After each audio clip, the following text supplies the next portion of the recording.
Dear Vice Rectors, dear Deans, dear Provincial Director of Culture of Tourism, esteemed speakers, participants, and guests, dear students, welcome to the International Conference on Sports and Education 24. It's an honor to have you all with us today. I now present to you the program flow.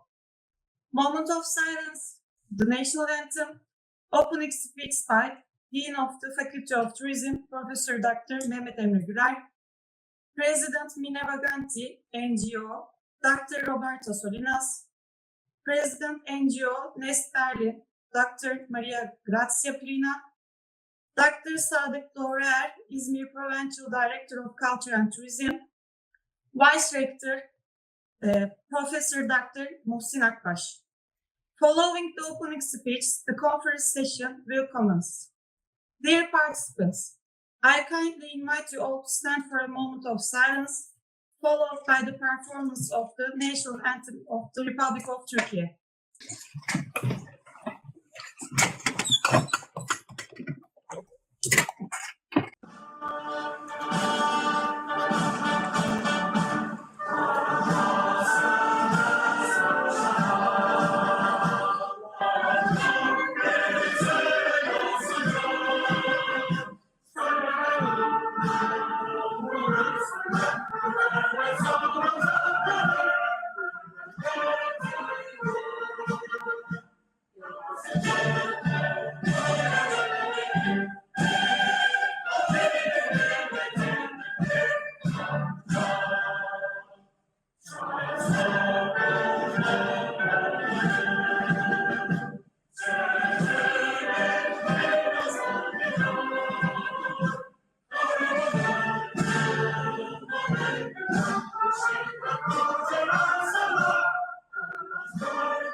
To begin the opening speech, I invite Professor Dr. Mehmet Emre Güler, Dean of the Faculty of Tourism, to the stage.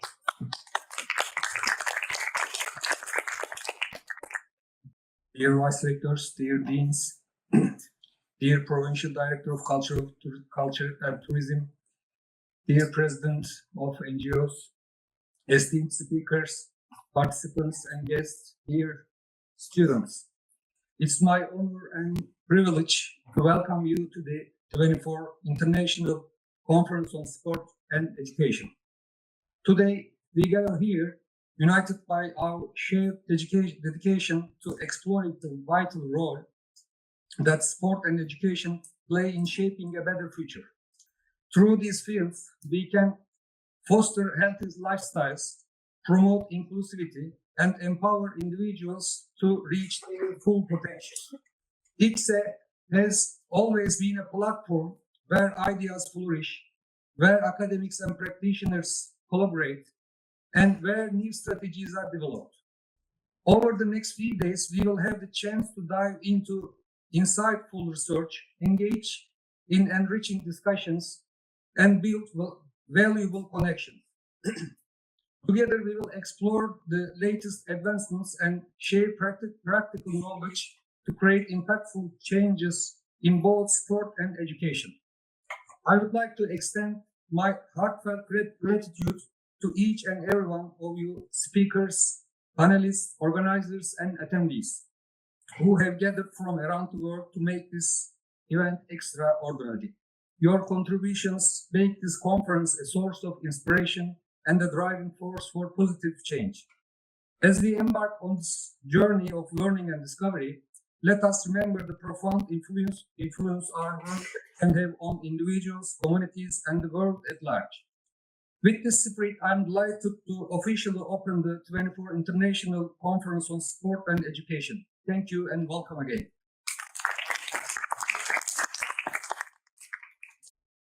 Now, I kindly invite Dr. Roberto Solinas to deliver his opening speech. Good morning, everyone. I'm Roberto Solinas, and together with some amazing people, we have been in a journey of 4 years now. This is actually the 4th edition. Let's say the 3rd edition we are together.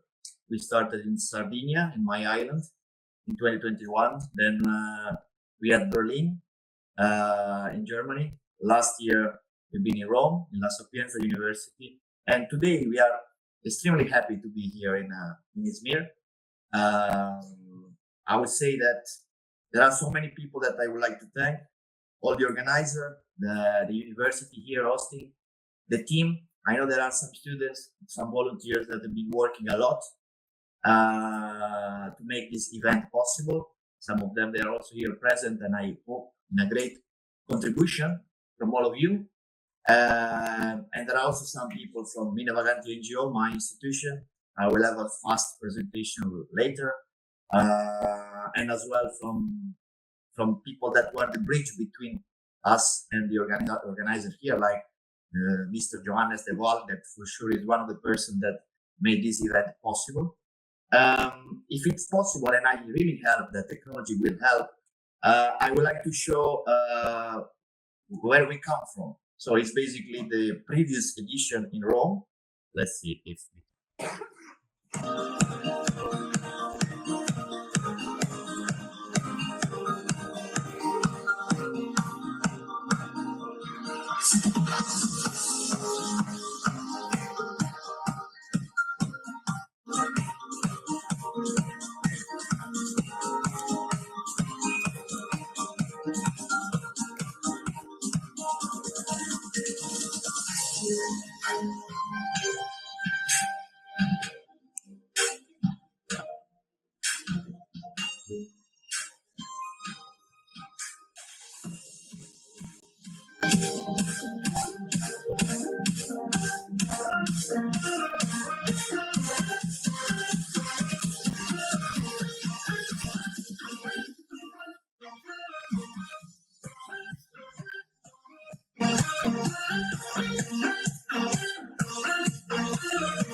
just to conclude, I'm a sport passionate.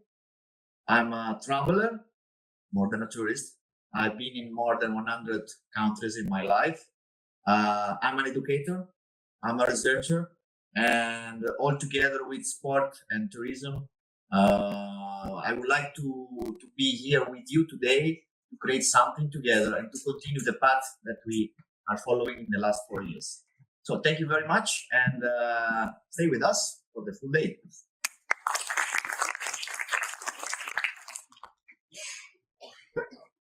Now I can invite Dr. Maria Grazia Pirina to deliver her opening speech. Merhaba everyone. I hope I said it correctly. Good morning, everyone. First of all, it's a pleasure being here. And I really thank the ones that believe in the vision of ICSE since the early beginning. Because what's the philosophy behind this international conference? We used to have a claim, which is more than a conference, a platform, or in this case, a symposium. Because the main aim and ratio behind the vision of ICSE is the one to create connection, get inspired one to another, and create bonds in between different sectors, academic work. So today we're gonna hear nice presentations and articles about the future of sports, as well as some contribution from people that are coming from the field. So we're going to have also representative from CEO, for instance, that is talking about the vision, and as well the word of NGOs and sport stakeholders. So the main aim here is to bridging the gap and connect and giving a different perspective about the future of sports. ICSE is an itinerant conference. As my colleague said before, we are moving to different places. And each year we're gonna have a different focus, answering to the new challenge of the modern world. For instance, this year we're gonna have the main focus on sport tourism and digitalization. Our main aim is to improve the international outreach. So having different contribution from different speakers coming from different countries, as well as creating new opportunities. Opportunities mean new projects, future ideas, and concrete projects that we can take in the future, either in European projects or co-creating new content. Later on, you will learn more about the Student Challenge, which is one of the concrete results that we have achieved since last year, which is a pilot in action that is aiming exactly to boost creativity and change and challenge students, providing them new tools in how to transform the idea into concrete action, into concrete projects. Thank you very much for your attention, and hope you enjoy the rest of the day. Bye. Now, I kindly invite Dr. Sadık Doğruyay, İzmir Provincial Director of Culture and Tourism, to the stage for his opening speech.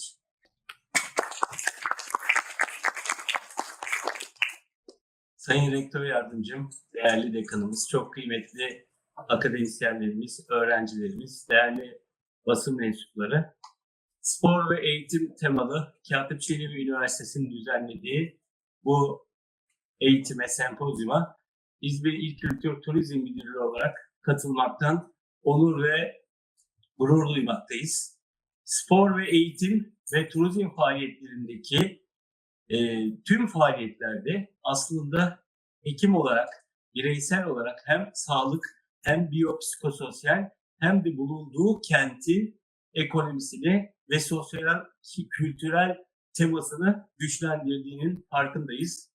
Spor ve eğitim olarak ve spor turizmi olarak ülkemizde bugün itibarıyla spor turizminin yeri %10'u kapsamaktadır. Gelirlerin inşallah ilerideki 5 yılda %17 ve %20 olmasını öngörüyoruz. İl Kültür Turizm Müdürlüğü ve Bakanlığımız olarak başta üniversitemiz olmak üzere tüm paydaşlara, emeği geçenlere bugün ve yarın da olduğu gibi hep birlikte işbirliğiyle çalışmaktan onur ve gurur duyduğumuzu bildiriyorum ve tekrar spor ve eğitim temalı konferansımızın hayırlı olmasını diliyorum. Teşekkür ediyorum. Lastly, I kindly invite Professor Dr. Muhsin Akbaş, Vice Rector, to deliver his opening speech.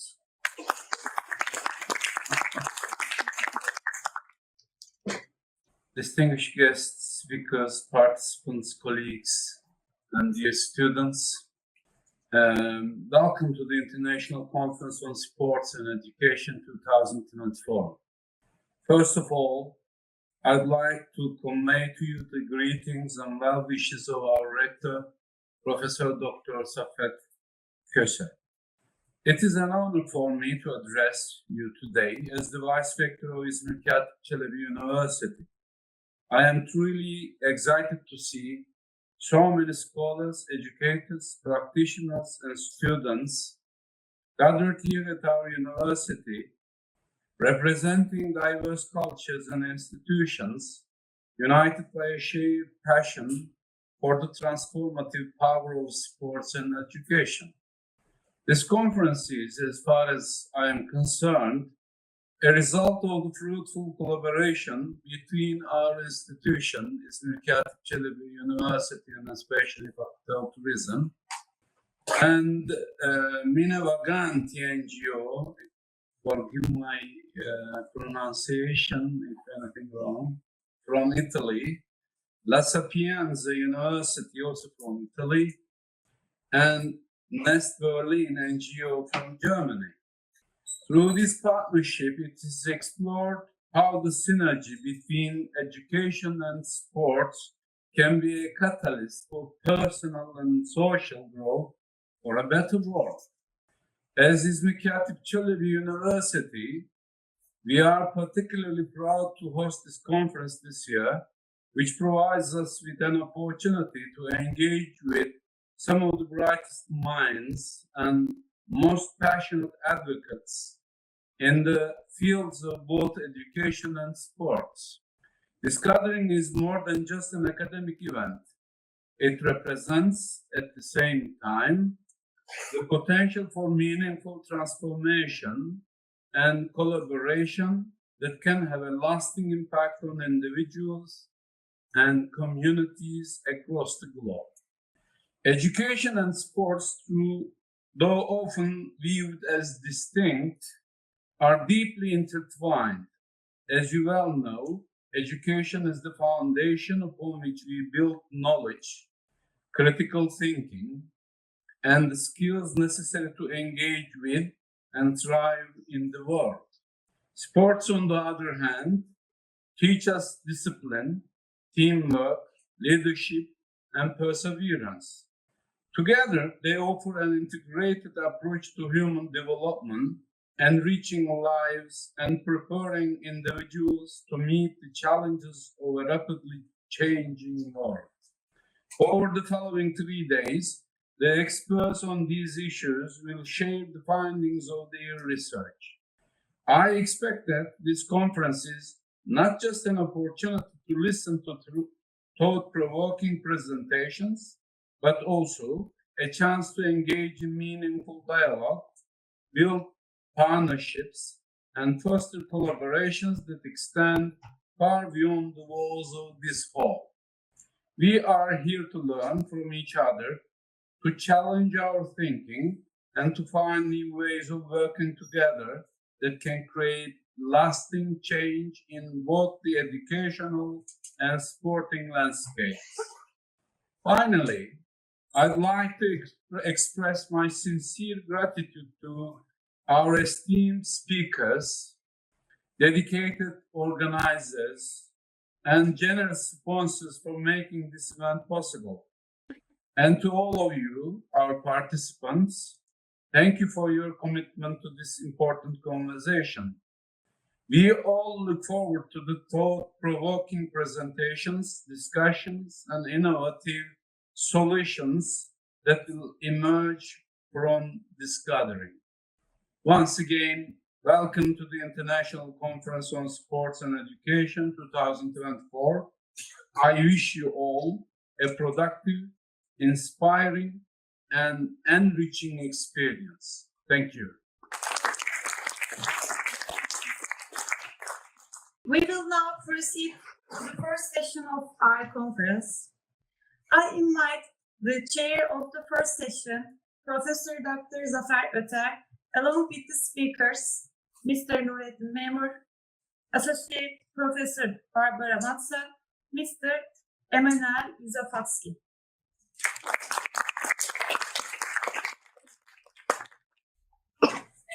Good morning, ladies and gentlemen. Welcome to our session today. And we will have one speaker on stage during this chair, Mr. Nurettin Memur. He will tell us the master's sportship, and he will make his presentation in Turkish language, and he will have a presentation of PowerPoint slides. I think it will be ready in a few minutes. Okay, he can go on and you listen to him. Okay, please. Devam. Günaydın değerli misafirler, hepiniz üniversitemize hoş geldiniz. Benim sunumum Emre Hoca'nın davetiyle olacak. Biraz değişik bir sunum olacak. Ben bir master atletim. Yaşım 55. Daha önce profesyonel futbol oynadım.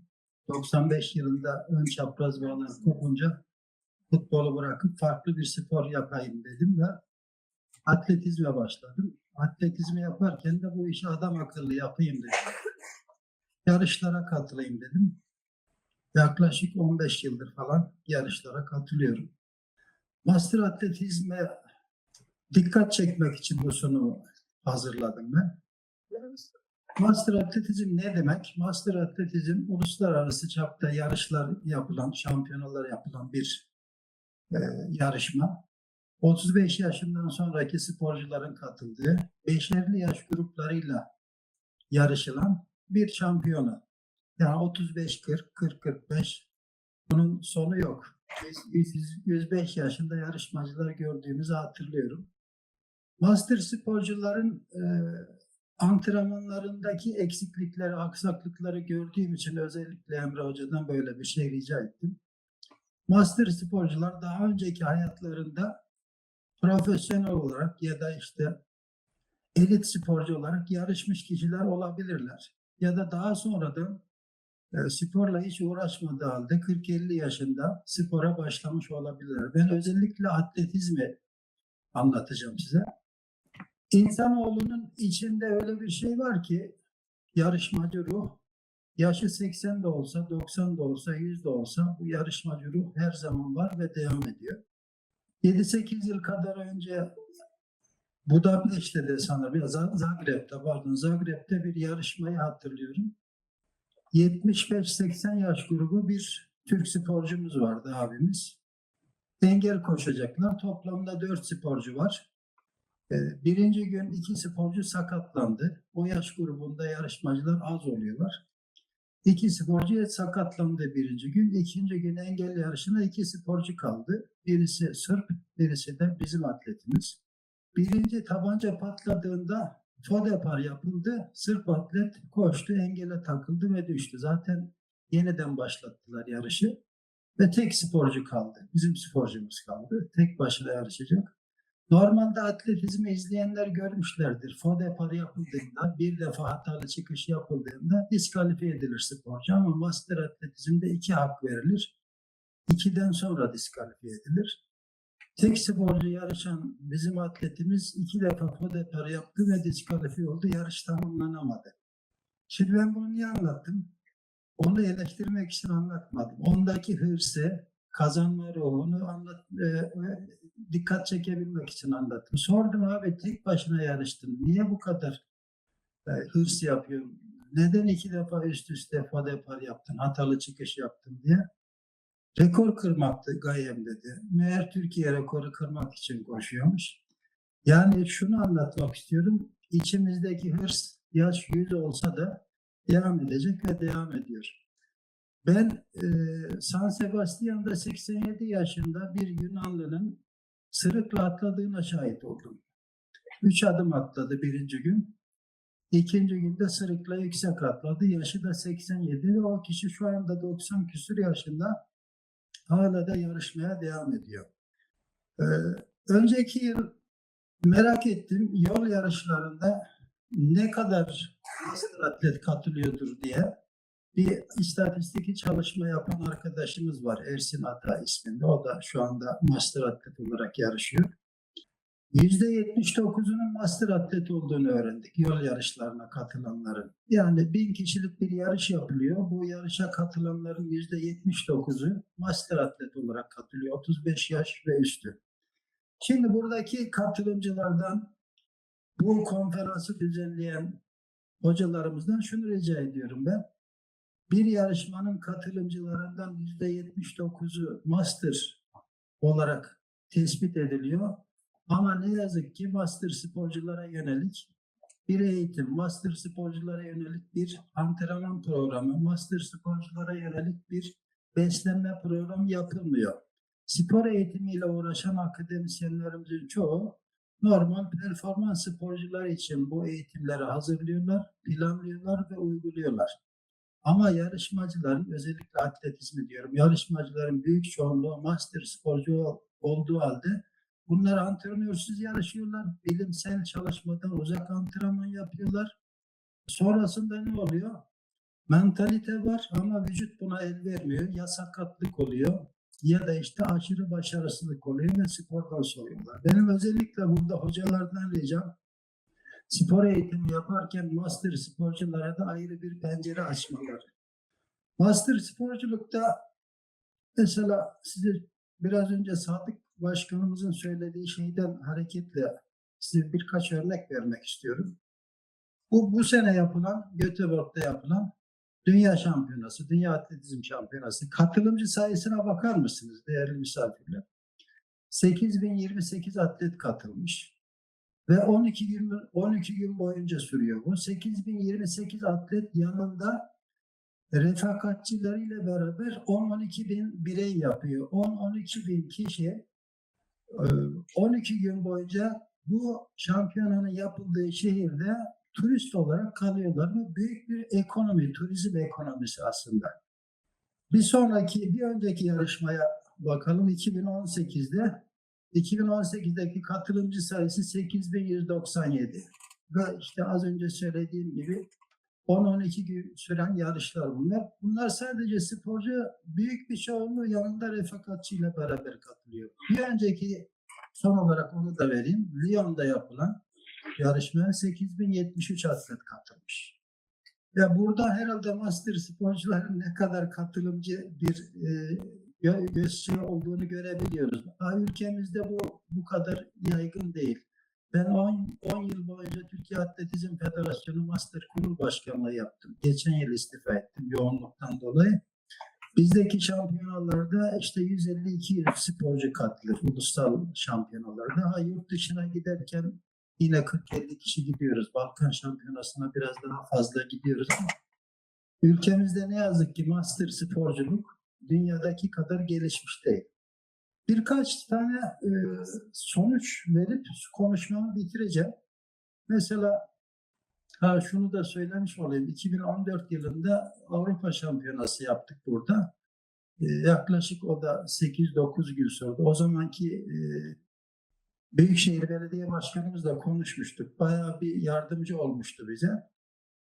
Burada da yanlarında getirdikleri insanlarla beraber 4000'e yakın misafir vardı. İşte 10 gün boyunca İzmir'in ekonomisine katkıda bulundular. Şimdi 100 metre yarışlarında bu sene Göteborg'da koşulan bir şey söyleyeyim. Şuraya dikkatini çekeyim. 45 yaşında Leon Martinez 100 metreyi master sporcu olarak M45'te 45-50 yaş grubunda 10.72 koşmuş değerli misafirler.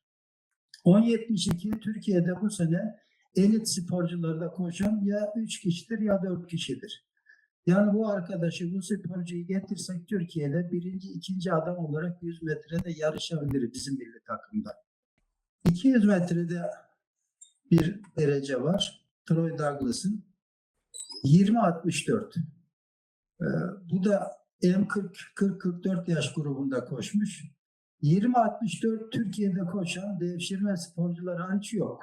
Yani 21'in altına inen bir ya da iki kişi var. Onlar da sporu bıraktılar şu anda. 21 saniyenin altında koşan Türk milli elit sporcu yok şu anda. Ama bu arkadaş 40 yaşında 200 metreyi 20.64 koşmuş. Uzun atlamada ilginç bir örnek var. Kafetin Gomis 40 yaş grubunda 7.77 atlamış. Türkiye'de bu sene 7.77 atlayan olmadı Türk milli takımında, elit sporcularda. Yani performans sporcularında bu dereceyi atlayan olmadı. Ben San Sebastian'da bir yarışa katılmıştım. Orada Jack Bradford diye bir atlet vardı, Jamaikalı. O da 45-50 yaş grubu. 6 atlayış yaptı. 6'sını da 7 metrenin üstünde atlamıştı. İnanılmaz dereceler bunlar. Biraz atletizme ilgi duyanlar için çok ilginç derecelerdir bunlar. Yine 8.35 mesela şuna bir bakın. Uzun atlama 8.35 M35 yaş grubu. Türkiye rekoru 8.20'li diyebiliyorum. Yani 8.35 Türkiye rekorundan çok daha iyi bir derece. Bir master atletin elde ettiği bir derece bu. Yine cirit atmada 800 gram büyükleri cirit atmada M45 yaş grubu 77-15 atmış. Bu sene Türkiye'de 75 atan yok. Bunları sıralayarak çok da vaktinizi almak istemiyorum. İlgi duyanlar için bu sunumu paylaşacağım. Şimdi içimizde 2 tane master atlet var. Onları da onur etmek adına kalkıp selamlarlarsa mutlu olurum. 70 yaş grubunda yarışan Necdet Şahin, kendisi de bir eğitimcidir. 70 yaşlarla beraber gideriz. Hemen yanında oturan yine bir eğitimci beden eğitimi öğretmeni emekli Osman Bartılacı abi. Ben tekrar şunu ifade ederek konuşmamı diliyorum. Buradaki eğitimci hocalarımızdan sporun yaşının olmadığını, bizim lisanslarımızda master sporcu yazmadığını, atlet yazdığını, eğitim konularında master sporculara ayrı bir önem vermeleri gerektiğini düşünüyorum. Beni dinlediğiniz için teşekkür ederim. Okay, we are thanking Mr. Nurettin Memur for his very interesting presentation. What I have outlined is that these are elderly but spiritually young people who are interested and enthusiastic in tourism and sports, because they also travel to other countries and they make contribution to their economy as well. So over 35 years old, every 5 years of interval, 40, 45, and this can go until 90, 95, 100, it can be said. So these are sometimes earlier professionals, or sometimes they are just amateurs who are interested after they have this type of athleticism branches. The reason for why at those ages, at 50 years old, 60 years old, people are interested in sports, it's the spirit of human being. It's eternal nature of human being. They want to compete, they want prizes, they want to get knowledge, and they want to get rewards from the society, reputation, and all these. So this desire is eternal, he said, and he gave example of a Greek athlete, for instance. He made at 87 years old, jumping of pole vault, which is a difficult type of athleticism sport. And he has observed this guy, and he has one demand, finally, from this presentation. He wants that professionals and educators, they should design new types of athleticism education, considering these age groups, not only for the young and for the professional ones, but also these people, their number is not that low. In fact, there have been around 8,000 today in the world, competing in different countries, and in Turkey only about 150 to 200. These are the number of these master athletes in Turkey. But these can increase, and there are more than 100 countries who are joining this type of activities, these sports, athleticism races. So it's an interesting topic, and I hope you liked, and we thank him again. Thank you. We can get questions if you like, so that he can reply in Turkish or English. No matter. One question coming. Okay. Ben sadece katkı anlamında söylüyorum. Nurettin Hocama da çok teşekkürler. Çok güzel bir sunum hazırlamış. Gerçekten iyi notlar verdi. Sadece çalıştırıcı ya da şeyle ilgili olmuyor bu iş. Yerel yönetimlerin de bu işe bakış açısının da farklı olması lazım diye düşünüyorum. Çünkü Nurettin Hocam da iyi biliyor. Avrupa ve Dünya şampiyonalarına gittiğiniz zaman organizasyon komitesi size ulaşımla ilgili kart veriyor. Kaldığınız süre içerisinde o kentin içerisinde toplu taşımaların hepsine ücretsiz binip gidip gezebiliyorsunuz kenti. Yani iç turizmin canlanması için yapılabilecek her şeyi yapıyorlar. Dolayısıyla sen araçla istediğin yere gidebildiğin zaman istediğin yerde de bir şeyler yiyip bir yerlerde gezip iç turizmi canlandırma şansına sahip oluyorsun. Sadece katkı amaçlı bunu belirtmek istedim. Teşekkür ederim. Teşekkürler. Thank you. Teşekkür ederim. Sağ olun. So our contributor, who is also a master athlete, he didn't ask, but he just made a contribution, and he said just athletes, master athletes, and their trainers are not enough to sustain this activity. We need a greater, broader logistic system, and local municipalities and destinations should prepare the scene for the improvement of this sport. So an integrated ecosystem is needed so that people can freely move between cities and they can benefit from these advantages. Okay. Another question. Var mı başka soru acaba? Our speakers who should be joining us online, but we are waiting for their connection. Is Barbara speaking? Yeah. Yes, hello. Hello, we are greeting you from Turkey, from Izmir. Nice to hear your voice. Nice to meet you. Good morning. Have a good time there. You will have a presentation for our conference, and are you ready? Should we start? Yes. Okay, so let's hear Mrs. Barbara Mazar. Okay. Good morning. First, I would like to thank the organizer for this important conference. Unfortunately, due to institutional commitments, I'm unable to be with you in person, though I would have been very happy to attend. I hope for the next time today, I will address the topic of the importance of digital technologies in promoting innovative, interactive, and dynamic teaching in the field of sport and physical activity sciences. Specifically, I will focus on the following aspects: the dimension on which educational innovation in sport and physical activity sciences has an impact, the influence of digital technologies on teaching approaches from a holistic perspective, and the merits and limitations of digital multimedia technologies. I will begin the discussion by referencing a basic assumption first realized by Albert Einstein. The most important educational method has always consisted in the ability to stimulate students to action. In the context of sports and physical activity education, active involvement is even more crucial, as it engages not only the cognitive, emotional, and relational aspects of learning, but also the physical dimension. This is central to gaining self-awareness, understanding one's abilities, and applying this knowledge in future professional practice. Therefore, it's essential to adopt a multidimensional approach that considers the following aspects simultaneously: corporeal, motivational, relational, and social environmental. Now let's now look at the key characteristics and explore how digital technologies can best support educational innovation.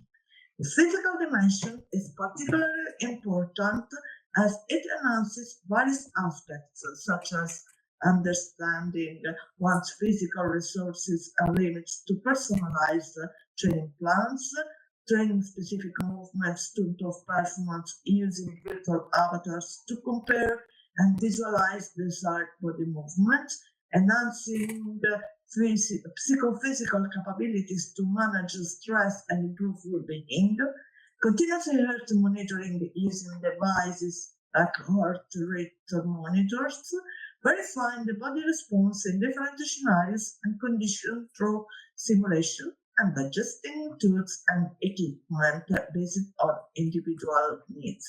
The motivational dimensions plays a decisive role, particularly in strengthening self-determined motivation that stems directly from experience.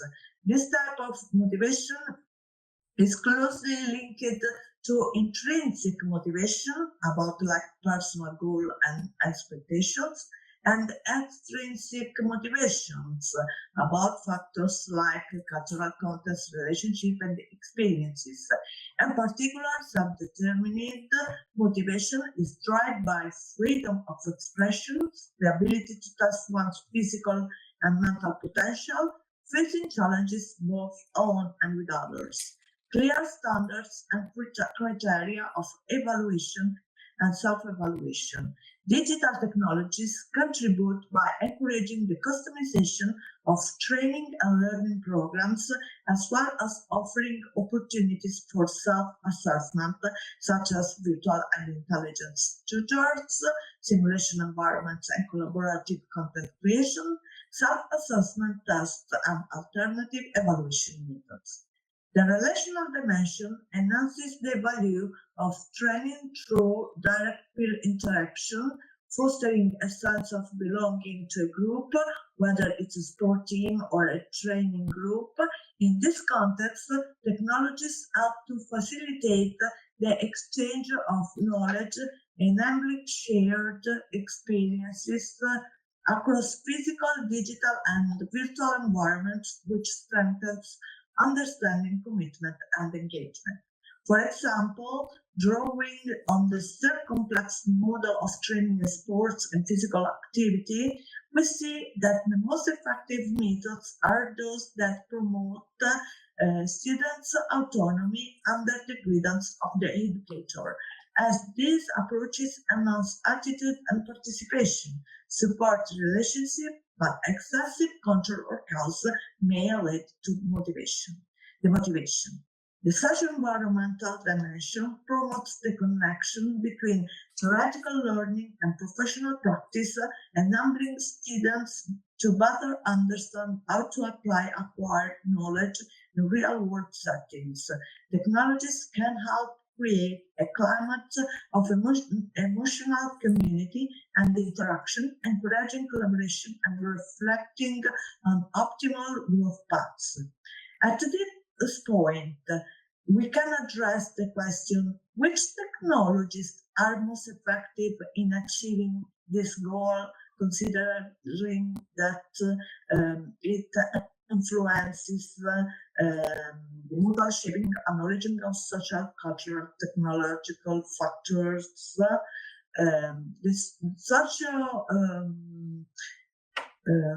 Some authors highlight that the most effective strategy is to combine different types of technologies as it creates the optimal conditions for improving and personalizing the learning process.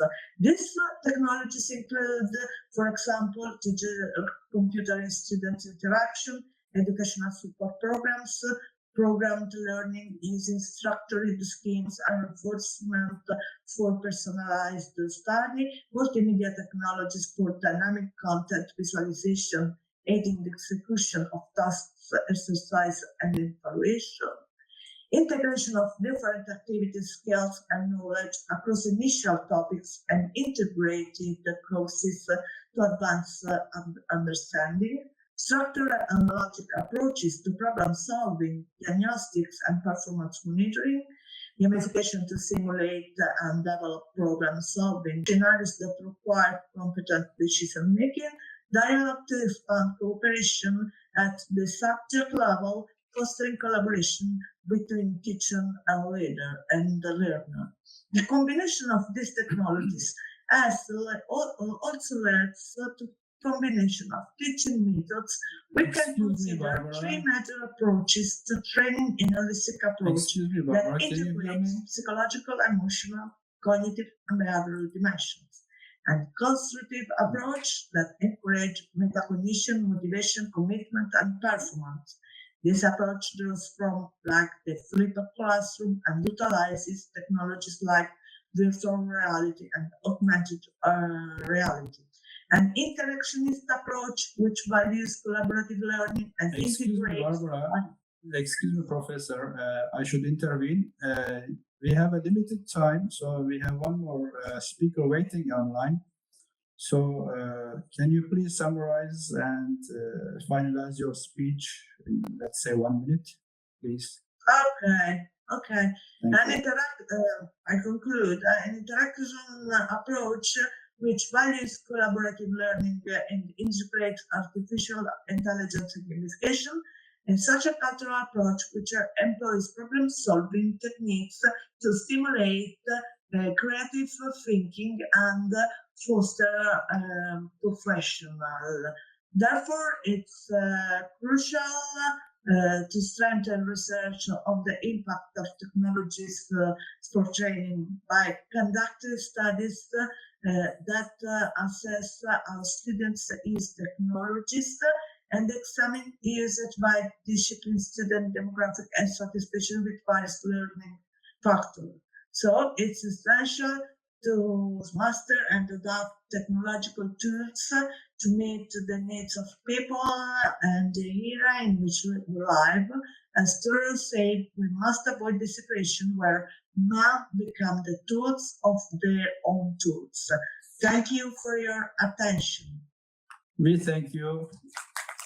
and thank you for your nice presentation and your timing. So our new and coming speaker is from Poland, Mr. Emmanuel Joseph Paki. He will talk about sport and education. Are you ready, Emmanuel? Yes, I'm ready. So thank you for the invitation to the conference. But the first question is, can you see my presentation now? Yes, we can see it on our screen. Yes, no problem. Okay, and now could you tell me, can you see full the screen? Yes, full screen. We have no problem there. That's great. Okay, so let's start. Yes. Okay. So thank you for the innovation, of course, to the conference. And today my topic is innovate tools in sports that are used at the Lublin of our academy, WSEI. And short about me, I'm sport director of football club. I'm of course lecturer of the Lublin our academy. I'm a trainer, educator of the Polish Football Association and coordinator for sport of our high school. Who are we? Of course, our academy, Lublin WSEI, is the largest non-public university in southeastern Poland. Since its establishment in 2000, it has been adapting its educational offer to the requirements and needs of the labor maker. So on this slides, we can see combination of university and sports area. And for example, this is the best connection. We have first area, we have a university located, of course, in Lublin. We can science information center, computers library with reading room, and we have 52,000 copy of books. And another area we can education base, so we can academic center from prevention and therapy, institute for nursing and modernism nursing for psychology laboratories. We have experimental psychology laboratory, public health laboratory, monoprofile medical simulation center. Another area is well-developed physiotherapy course and our joint work on creating a sport diagnostic center at the university. And the last area is academic high school of sport championship. The high school is run by the university. Another is education program. It's a special program for students who are interested in sport and taking sports tests.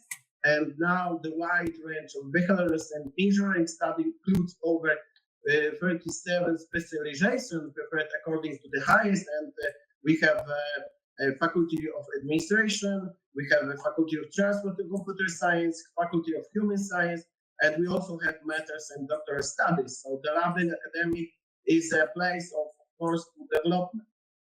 What we offer, excellent teaching and sports facilities. So the access to the sports diagnostic center, it's a new and very important for us. And together with the students, the Sport Diagnostic Center was created for research and athletics and the impact of exercise, of course, on your body. So innovative training program for various sports discipline we are creating, and ability to use the sports facilities of partners club. And it's the most important. The Lublin is the first city in Poland in terms of sport level among cities in the whole in Poland. You can see, of course, this video.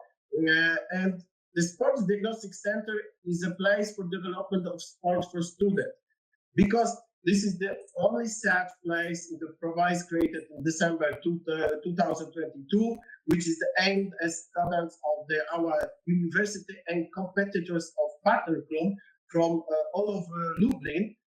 And the students of the academic high school where athletes undergo constant monitoring of the health and motor potential. So thanks to specialist measuring equipment, the tests are carried out in a professional manner, and importantly, the results are constantly analyzed and interpreted by specialists. So the constant monitoring of pupils, students, and competitors helps to individualize training and use science knowledge regarding physical culture, science for everyday work and various sports disciplines. You can see another video. This is the only such place, of course, what I say. And now, okay, this is the another video. And what we have at the Sports Diagnostic Center, we have, for example, of course, SECA, Slimpex Reflex Simulator, Tanita, MC718 Body Composition Analyzer, OptoJump, Force Movement Force Analysis Set, FitLife, Tanita, this small Tanita PC 601 Body Composition Analyzer, Wiki Photocells, Giga Motion Recorder, FMS, Polar Pro System, and Eccentric Keybox 4.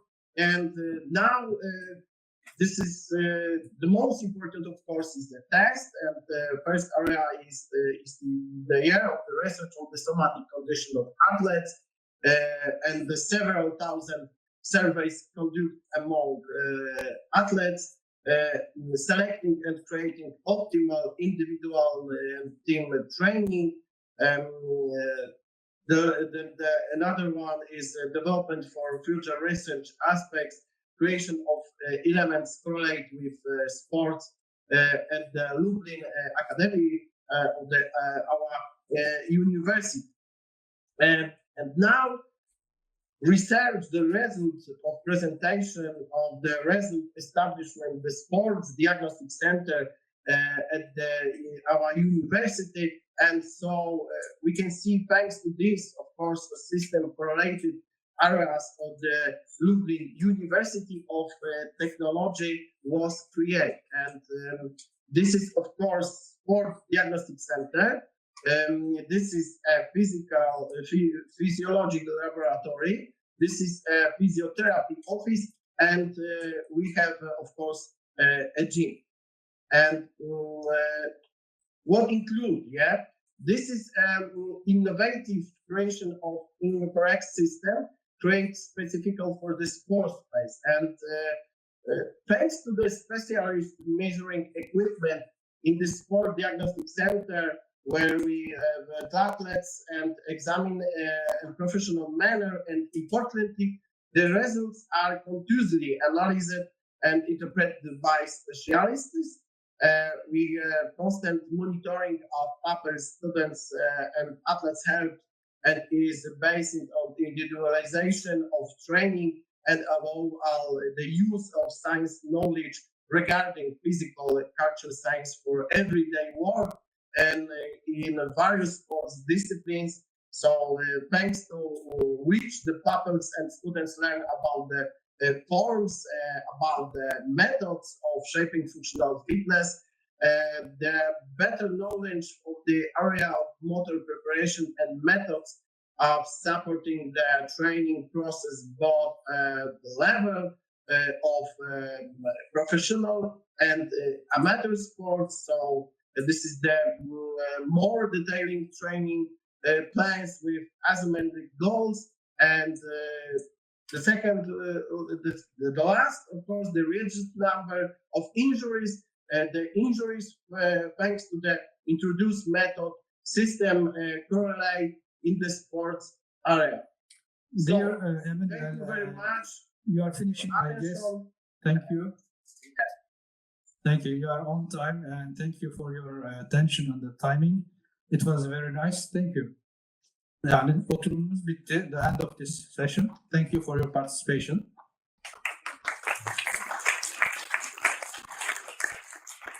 I will now invite the chair of the second session, Professor Dr. Aytu Aslan, to the stage, along with the speakers, Dr. Roberto Salinas, Dr. Domenico D'Antoni, Professor Dr. Hikmet Gümüş, Professor Dr. Celal Gençoğlu.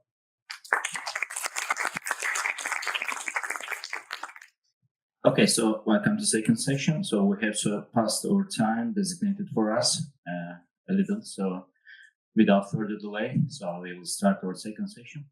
So first of all, I would like to express my sincere gratitude for being here, which was organized by our own university and also organized by other NGOs and the Sapienza University from Rome, and also Minavaganti NGO, Roberto. Sports is a team that touches many fields, disciplines, so health, education, technology, lots of things. So now this session is named as, it's not here, innovation for or in education through sport. So I would like to introduce our presenters. First is Associate Professor Celal Gençoğlu from Dokuzeli University and Necat Hepkan Faculty of Sports and Sciences, and this presentation will be on sports and research and development.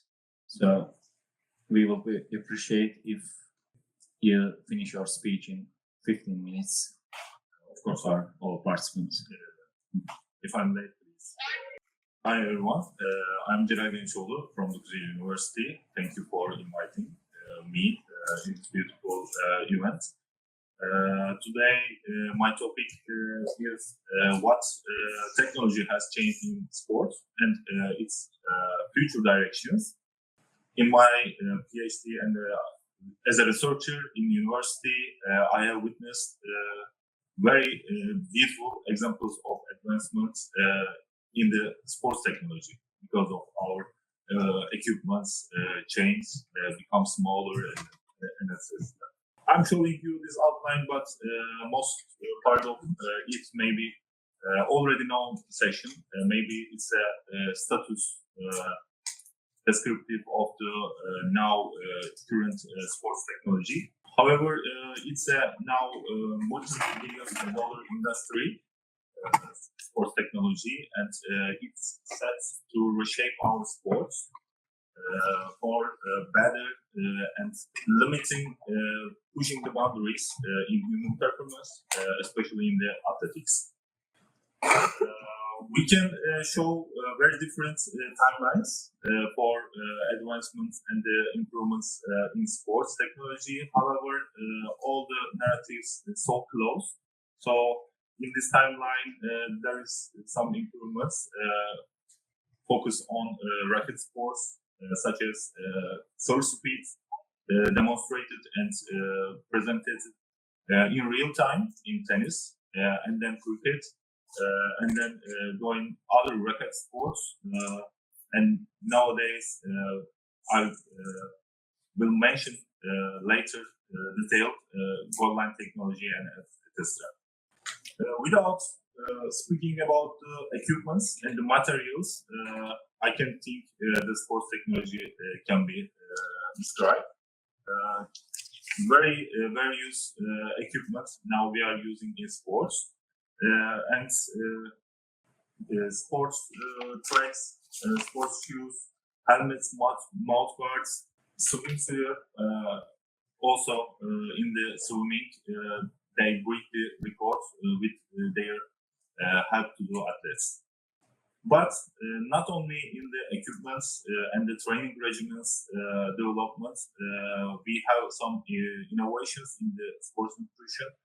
We can accept its technological advancement with the portable gas analyzers delivered in sports technology in early stage of the sports sciences. We can measure carbohydrates and the fats during the exercise sessions, and commercially available protein, making cutting edge research.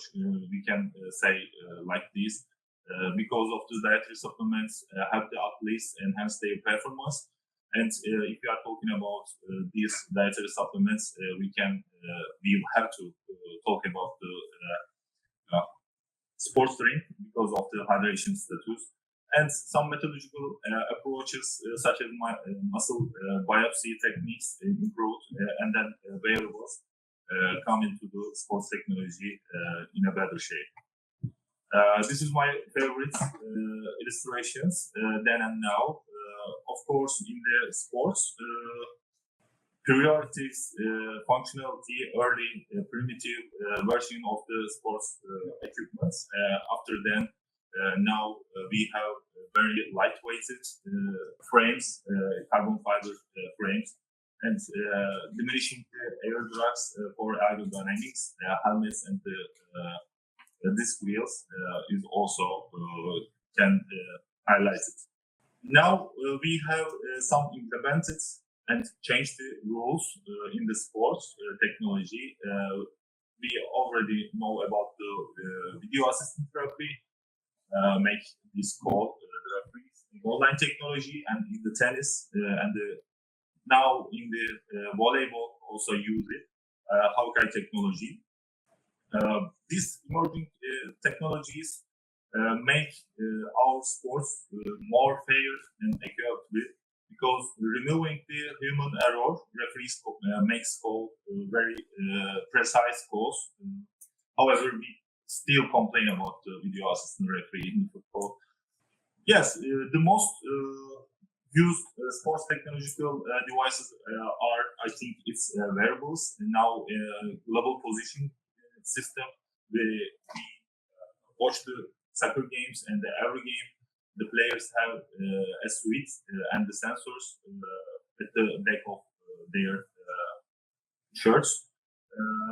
Local positioning system for indoor sports, professional sports, and also other biometric sensors can monitor athletes for athletic performance. So coach can program their training regimens very precisely and individual way. So what is these parameters for the wearables provide us? We divided external and internal laws, such as physiological and biomechanical concept. So in external laws, we measure distance covered, running speed, and ground reaction force, and acceleration, deceleration, and change of direction, etc. In the internal loads, we measure some physiological data, VO2 consumption, and heart rate, blood lactate levels, and rate of perceived exertion. There is some less used but high impact technologies also. Eye tracking technology is important tool for elite level athletes because there are a lot of inputs in a game, very complex environment. They have to know when and where they make a very quick decision making because they wide range of perceived peripheral view is important for awareness.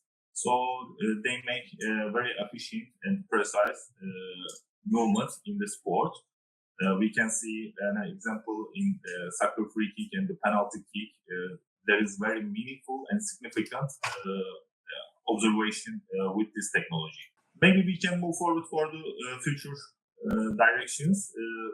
Virtual reality, augmented reality, and the mixed realities is important for the sports technology because of the large number of repetitions in the training. Sometimes we cannot move to track, such as maybe cycling, Tour de France, very different etaps, and also FPIR, different countries, different tracks, and also very extreme sports such as skydiving, and you have to go another place. So these immersive technologies allow you repeatedly train in real time, such as immersive with this immersive technology, realistic environments. So with this technology also you can make corrections for your technique. Even you are injured. Injured players maybe have a chance to train, no contact with the training environment. However, still they can make the right decisions in this immersive place with the virtual reality tools. In this rehabilitation sessions, maybe optimum load for the athletes provide with this virtual reality equipments, and also regaining the confidence for injured players is important. However, not for only athletes, also fun experience is important advancement for this technology. You can not, you no longer need to be sideline of a court in sports hall with this technology. Immersive environments, you can go, you can watch the sporting events at your confident home. Fun experience improves with these technologies because there are a lot of huge amount of athletic events televised nowadays. In United Kingdom, in 2 months, almost 2,500 hours of athletic events televised. So large screens, interactive boards are important technological improvements we can say. And most importantly, maybe it was a game changer. Most areas such as our life in sports, also artificial intelligence will be game changer because quick analysis and interpretation of a huge amount of data is possible with this AI. It's transformed. Maybe it's the better pronunciation. You can analyze and make strategies better for the coach and the athletes. Based on this huge data, coaches may fine-tune their strategies because of predictive and generative models with AI-powered analysis. We can analyze weakness of opponents and optimize game plans and make real-time decisions. A step further, some of these tools, AI-powered tools, can enhance your decision-making during the game. However, before the game, it's also maybe you can predict a game. So based on this strategy, you can collect, analyze, interpret data. So some insights significantly impact your game and coaching. There are two applications of artificial intelligence. I have to say, Alpha Play. It's a player replacement tools using the scouts. You cannot, you don't need to hours of video review. These analyzing and interpretation with AI quickly defensive and offensive vulnerabilities. It's help coach to develop their players and make substitution in the game. Another one is Tactic AI. Tactic AI collaborate with the Liverpool Football Club. This is special for the corner kick. They gave some insights for coach, what happened and what will happen. So it's a new tool. However, still they have huge impact in soccer and the athletes and the coach. Before finishing my presentation, I have to say the industry is growing. This year, plus $30 billion sports technology market is growing, yes. And most importantly, the athletes believe these tools help them to enhance their performance. So if they believe it, they will use it. So we have to focus on sports technology and maybe surgeon development issues. My colleague will mention later. However, we have some challenges with these technological tools because of the privacy issues and the ethical considerations. In the future, I mentioned that artificial intelligence, virtual and augmented reality is very, very important and shape the sports throughout the technology. We have no time. These items, esports, genetic, and the sustainability is also important topics. But maybe another presentation it will be focused. Thank you for attending. Thank you so much for this interesting presentation that includes very interesting facts and striking facts. So, just not let alone professional sportsmen, even amateurs who are interested in sports cannot close their eyes to the technological developments. I think we understand from this presentation. Even if you are just only watcher from the television, this technology will envelop you one day. So, and also we have learned that it was adapted to the different areas, whether you are a tennis player or rugby player or footballer. So it uses very different kinds of technologies. So even amateur sportsmen should follow these technologies. And also it creates another different area because it's a very developed area. So you cannot just only use them. And there will be some experts on them, technology developers. So you will work with team, I think, for professional clubs or professional sportsmen. Yes, of course. Thank you for contribution. In the fitness industry, also, and the fun experience is also a big topic, and this area is developing for sports technology. And early presentation at the Poland, our colleague mentioned about their facilities and the academy in football. They use very complex equipment for their success in soccer. Yeah, thank you. Thank you so much. So we will continue with our second presenter, Dr. Hikmet Gümüş, from the same institution, Kocaeli University, Nejat Tepkon Faculty of Sports and Sciences. His topic is about sports and technology. Hello, everyone. I'm pleased to join us today, and I will start with records in Olympics, just like the previous attendee, Dr. Nurettin.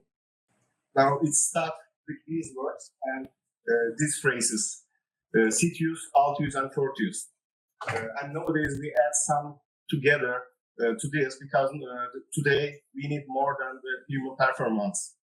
Now, the meaning of these words is faster, higher, and stronger. It's not about just athletic performance. It's about the humanity's relentless pursuit of the pushing boundaries to the higher. And now another graph we can show. Here is the records of the timeline in the athletics and different branches. And now you can see the percentage of the improvement in the performance. There are some leaps in the performance in this graph. And believe me, almost every leaps in this graph based on this technological advancement. Like whether most performance footwears, most aerodynamical devices used in the sport, and even different techniques and technologies in the training performance, and even in the 60s. Now, it's not a new obsession. Almost 40 years ago, Adidas announced this shoe, and it has a microcomputer in it. It tracks athletes' speed, distance, and steps. Just 40 years ago. And now I'm wearing a smartwatch, just doing the same thing. Now here's another infographics. This is the timeline, shows us the records and proceeding this records between time. Now, as you can see, time is shortened every day between records. And it's not limited in the sport, this technology in everywhere. it's another infographic for adaptation of the technology accelerates today. Now we can see the technologies, and here's the numbers of the months. This technologies acquires 100 million users, and it's from the decades and now months on even days. Let me take back to 1972. This is the Olympics and the most important race in the swimming. The fourth athlete is Mark Spitz, legendary swimmer, and he starts on the starting blocks. Did you notice something? None of the swimmers were wearing goggles these days, and Mark Spitz won this race too. Just 4 years later, an early adopter, David Wilkie, his friend of Mark Spitz, uses these goggles in the Olympics in the first time, and he won the race. It's changing swimming forever. And after this kind of advantage, not just for the early adopters, after 4 years later, Mark Spitz used these goggles too, and he won again. It's very important mindset for the approaching research and development. We have to follow the early adopters, follow the innovations, and take this and using this strategically. Is this technology surpassing the human capabilities? For example, more sticky gloves in the baseball, or different materials used in the baseball bat to boost the power of the user, or even shoes make the runners more faster. Here's the Kikochis.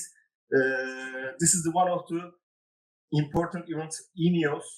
He is the first human run a marathon under 2 hours. It's very important for the sports and athletics.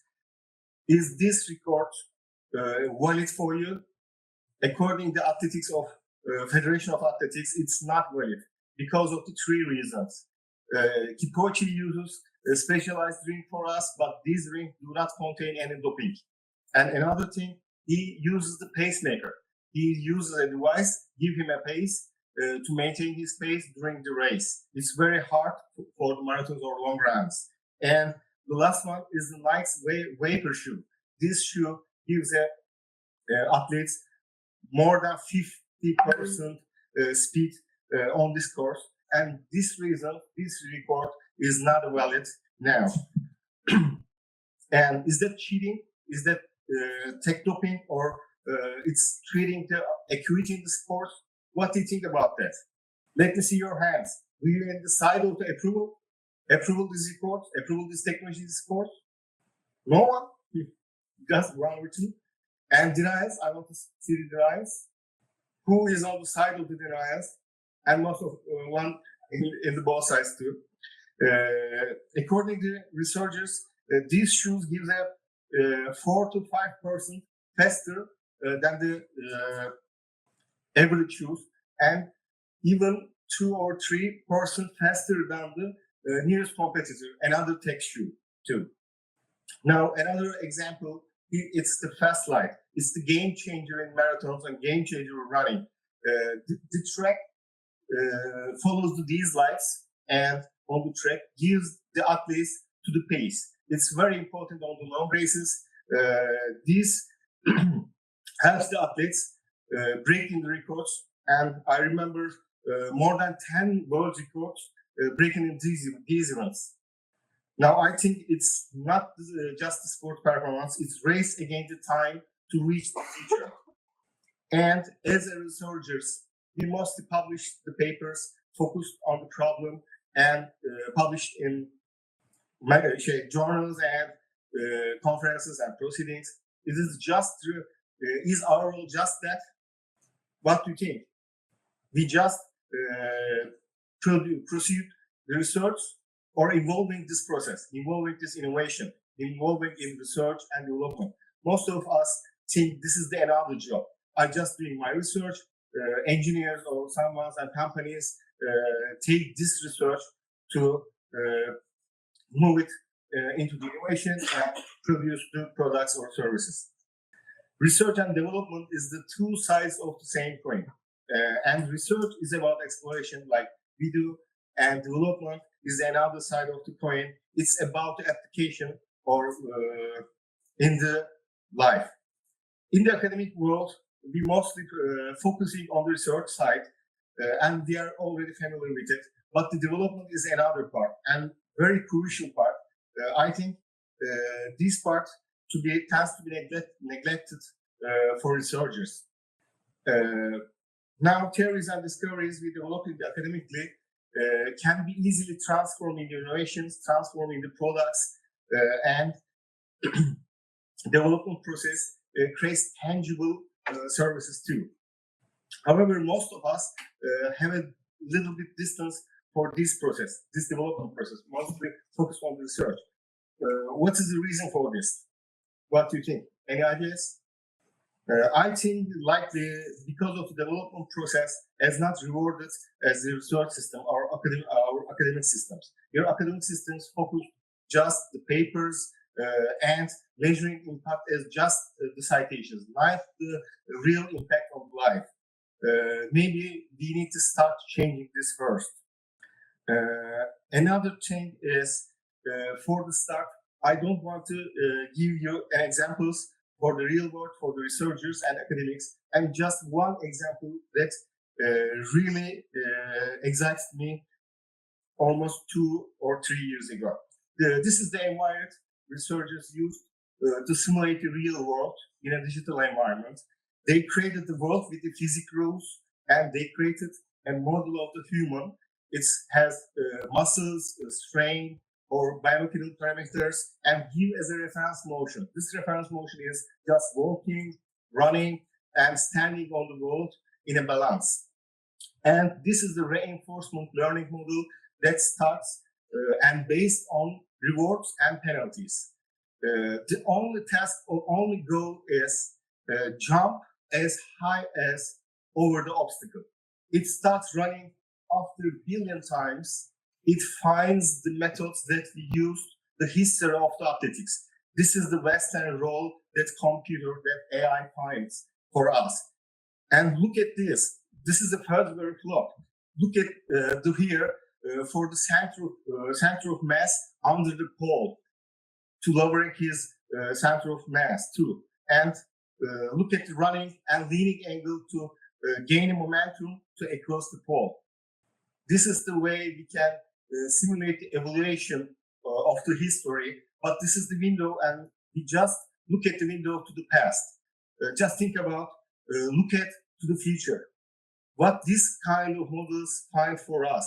What is the most effective way for running? What is the most effective techniques? What is the most convenient physical parameters for the athletes? Just like that. And what can we do now? Now I have a solution, a game-changing solution. Start with collaborating with the industries. It's not tough as you thought.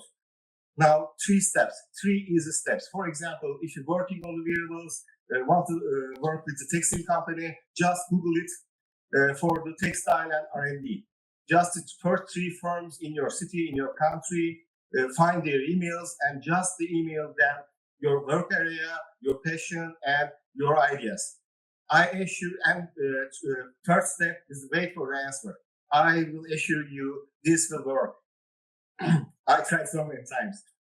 And you will plan the first meeting and working on it right away. Now, another way, this embracing the entrepreneurial culture in your universities, in your teams, in your lessons, even in your lessons, maybe you will start your own venture or collaborating with another startup to make this transformation is possible. Another way is focusing on the patents and some intellectual property rights. Just think about your thesis, your conducting thesis in practically or based on the new improvements and unique one in the science area. It has to be patented. Just think about this. If the research or the thesis is not ended with patent, in the most of cases, it's not a new one, or new improvements in the technique, or new improvements in the science, or not even implicable in the real world. Another one is changing your mindset, shifting your focus, purely generating ideas and the research just focus on the problems, thinking how these ideas converting or transforming into tangible and impactful products or services. Okay, And- so it's possible, Hikmet Hocam, in 2 minutes to conclude. Okay, I have two. Okay, 1 minute, then we can say. Remember that the research and development are the two sides of the same coin. In the practice, what we can do. Just leave your hats, focus on the problems, not the techniques, not the technologies. Just focus on the problems right away. And I believe everyone has at least one idea for the creating a product or creating a service. And I can see your hands. Anyone have an idea for the product? Ever? Okay. Now let's keep the questions and we can discuss your ideas, your working areas in the coffee table. Most of the innovation starts in the coffee table and coffee breaks too. Thank you for your attention. Yes, I'm the co-founder of the Trainer Technology. We are developing solutions to optimize return to field in the sport injuries with wearable technologies. Thank you, everyone. Thank you so much. Thanks so much. Just to answer your question, I'm very old-fashioned guy, so I'm against overuse of this technology in the sports because in every record in athletes in Olympics was broken. I thought that lightweight clothes or other shoes or some, goggles or very professional swimwear help the athletes to break the record. So just my humble idea about that. So, okay, thanks so much. On the first hand, just look at the VAR or goal line in football. We have discussed on so many years, it's unfair, change the game, but it's already in now their lives. You are right. That's why I'm said I am old-fashioned. So, thanks so much. Now, Roberto Solinas, Education Through Sport as a growth sector tool for innovation. Good morning, everyone. Back again, and thanks for the path we are following. I like it very much. My predecessor here, it was very interesting. But I was told that I have to be short, which is not exactly a characteristic I'm incredible on. So I will try. Actually, it's good. Yesterday I arrived 4 a.m, so I have also less energy than usual. This is about me. Well, I consider myself a social entrepreneur, PhD in sport management, and I'm also lately started to teach in the Montpellier Business School University on entrepreneurship and systemic change, using the methodology of system mapping, which is a very transversal methodology. But moreover, I'm a European project expert in a way. I'm an educator, researcher, fan of marketing and sport. I've always been passionate about sport, and not as an athlete, but I do sailing, as you can see from the picture. I'm following literally every sport. I'm one of these guys that is watching Olympics till 5 a.m. if they are in Tokyo or Beijing or whatever. I'm a traveler, as I said before. That is linked on being tourist, and lately I became a tourist, tennis tourist. I'm following Yannick Sinner almost everywhere, #1 in the world. And just I'm working with NGO. I'm together with many people. The cause you are here today, because Mina Vaganti NGO and the International Nest Berlin, and as well the Sport Club, Sport Campus. They are in a way part of my life with my business partner Maria Grazia Quirina and all the amazing team we have. So just to cut it short, there are 2 pictures of me here. Sorry, I don't want to be egocentric, but it's just to explain a story here in a few minutes. That is where I'm in the gym. I am like at the end of a session of education through sport methodology. I'm debriefing with some students and athletes that they've been playing basketball, and I was just with them debriefing on their emotions about some tools and some methodologies and strategies that I inserted in the game I propose. And the second picture is me when I had my final PhD dissertation in Bulgaria, because I followed this path as a trainer of non-formal education, using sport as a tool for education and inclusion. So this education through sport is a methodology that before I was trainer of, and then now I'm researching on the impact of this methodology on any kind of target. So in my case, mostly on the disadvantaged targets and taking the management side. So the education through sport methodology is an approach that uses sport and physical activities as a means to achieve educational goal beyond the scope of the traditional classroom setting, and it has very many values that you can bring to the goal you want to achieve. And it's not about competition, it's not about performance, it's just about educational goal that you have in mind for your target. This is a picture of a person that is as well in the room today, and is the person that is with me is trying to enhance and push the creation and the composition of a community that can work with this methodology and to also generate impact, generate inclusion on people, generate competencies, and generates maybe revenue in some way. Any case, Samantha said that she will have a session, I think, in the afternoon tomorrow. So education through sport seeks to harness the inherent power of sport as a tool for holistic education, promoting personal development, social inclusion, and the nurturing of life skill essential for success. Just this bit of slide visualizing theoretically the difference between education for sport, performance, a coach teaching and his athletes to perform and to score. Yeah, basketball coach doing this. So the why, the specific objective, the approach, the aim, the outcome.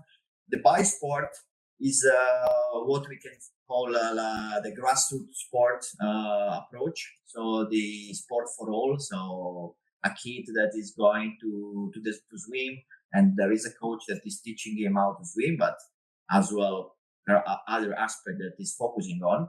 And then the approach of education through sport, which is more on the specific educational goal. Sport is collateral, is a side, let's say, priority.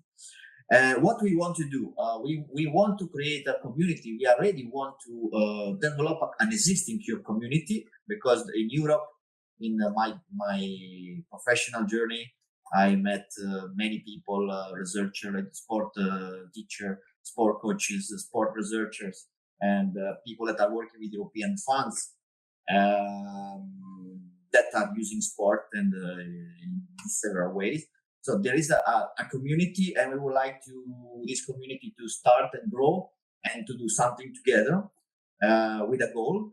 But I want just to initiate this process, and I want this community to grow alone. And these are the goals we have: codify a methodology that I was talking about, gain a recognition from this methodology from the European Union, explore all possible application of the methodology in various contexts and target groups, create a community that can grow over years with the ETS methodology, and legitimacy, advocacy, and propose educational courses and create a training methodology, standardized methodology, and a training academy. So any coach, any sport passionate, anyone that is interested, also in this room, to be part of this, please refer to someone. Also to me, of course. So, of course, we can go deeper on this, but you can have the competence framework and to validate and to make this standardization of methodology. But this maybe it will go more technical, and we don't have time. I see people are So these are some of the maybe the dreams or visions we have. training program and certification, educational materials and resources, consulting services, licensing and partnership, workshop and seminar, customized training programs. But I think as we don't have much time, I can stop this now. I just need some technical support here, 1 second, just because I want to show you a video. I'll leave you with this video that the last 3 minutes that explains with images and words what we do actually with Mina Vaganti NGO and NES Berlin.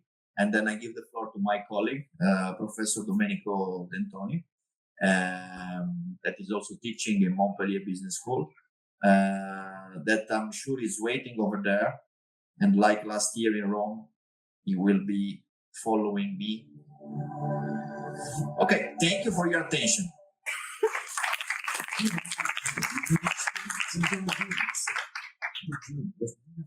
The NGO started with the idea of 2 co-founders to establish an NGO based on core values like intercultural dialogue, socially sustainable and circular entrepreneurship, sport as a tool of education, inclusion of migrants, disadvantaged targets, and persons with disability. And the NGO staff was shaped during the years. It now has professionals in project design, education and training, research, and international mobility and consultancy in European funding and grant design to both the public and private sectors. For this organization's professionals, it is being social entrepreneurs and maintaining a passion for social purposes in a modern concept of NGO. And the NGO works on Erasmus+, Horizon Europe, COSME, SERVE, and many other different programs.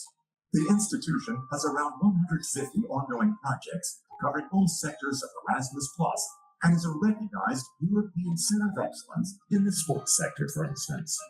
Since 2014, MVNGO has been accredited in the field of higher education through its National Higher Education Consortium, accredited by the European Solidarity Corps as a hosting, setting, and coordinating organization.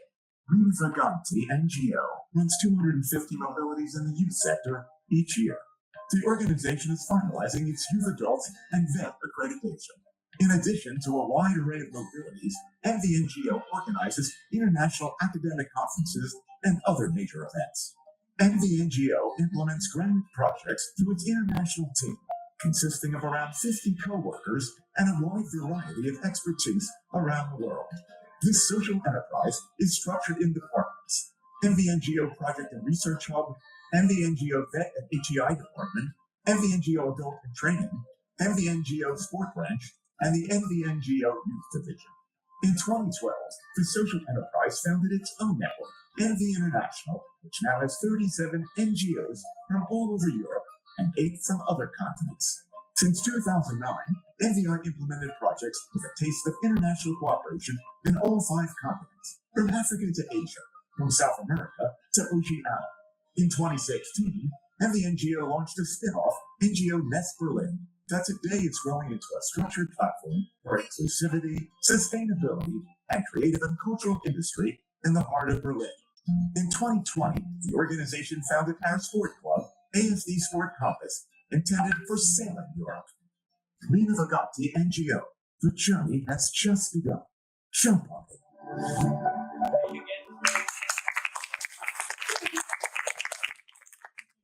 Molto tanto grazie, Roberto. We saved 5 minutes. So we will continue with last presenter from France, academician, Domenico Dentoni, professor from Montpellier Business School, France, and chair director of communication organizing for sustainable transformations, School of Business. So yeah, we are ready to hear your presentation, Dr. Domenico. Thank you so much. Can you hear me? Yes, we all hear you very well. Please, could you conclude your representation in 15 minutes? Okay, sounds good. Perfect. Yeah, I should be as short as possible. I know you had a long session. So my name is Domenico Dentoni. Sorry I cannot be there in person this time of the year, despite the fact that I love Izmir and I love ICSE. So the title of my presentation is now Innovative Business Models for Resilience implications for sport and education. So I'll try to bring resilience perspective to this debate, and then discuss what are the implications, of course, for the teams that interest us in this conference. So resilience, I think, is a theme that is relevant and known by anyone that engages seriously in sport, and as well anybody that engages in education, right? So imagine when you are either preparing for a marathon or you are preparing for a study program, definitely you need to go through the experience of facing challenges, crises, and cope with them. Resilience, of course, is not important only at an individual level, but also when we're thinking about our family, our communities, our regions, and our countries. The theme is becoming more and more important because, of course, we are facing a lot of crises and challenges, both as collectives and collectivities, and as an individual level. You think about COVID, think about issues related to climate change, the implications of war, or things like inflation. So resilience is not just a relevant theme for our field, but also for society in general, as it claimed. The other important reason for bringing a lens of resilience to this debate is that, of course, resilience is a theme that is less divisive nowadays in society compared to others. Think, for example, about all the discussions, sometimes ideological, that there are around themes of sustainability. Well, in the case of resilience, we know that no matter how we think about it politically or socially, all in our society, transversally, want to be resilient. So, in a word, resilience is important. And what I would like to discuss in the just one slide that I have next to this one is, well, how can we, as we develop or reframe our business models in sport and education, how can we do that with a message of resilience for our clients, for our targets, for our beneficiaries, and for society in general?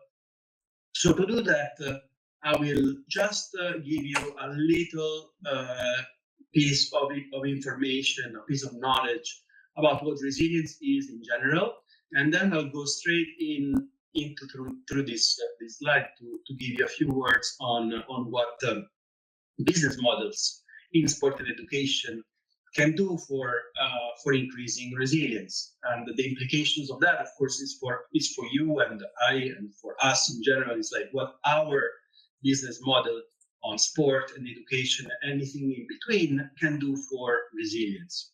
So what is this weird, horizontal 8 or similar to the infinity sign that you see here? Well, this comes from science, especially ecological science. Okay, so there is these models that have been developed since the 70s that describe basically how things like forest cope with wildfires. So what you see displayed here is a process of a forest that where when a fire takes place, tries to resist, okay, through its own organism to a fire. Then there is a moment of collapse, so the forest either partially or fully gets burned. And then what we know from forests is that from their ashes, they are actually finding the nutrients to reconstitute themselves. And so through their own ashes, they can actually resurge and flourish again. And then, of course, they are also facing other challenges. So this is just where the idea of resilience comes from. And then from the 70s to today, this became a metaphor for both what happens to humans individually. So how we confront crisis. We are sometimes overwhelmed and face complete entropy in the face of the crisis. And then from that, we learn. We memorize the struggles that we had, and then we become stronger than before, hopefully, through adaptation and through transformation. Okay, you can think about that individually or collectively. So basically, what this model does is it shows, broadly speaking, a model for either social or ecological resilience or both.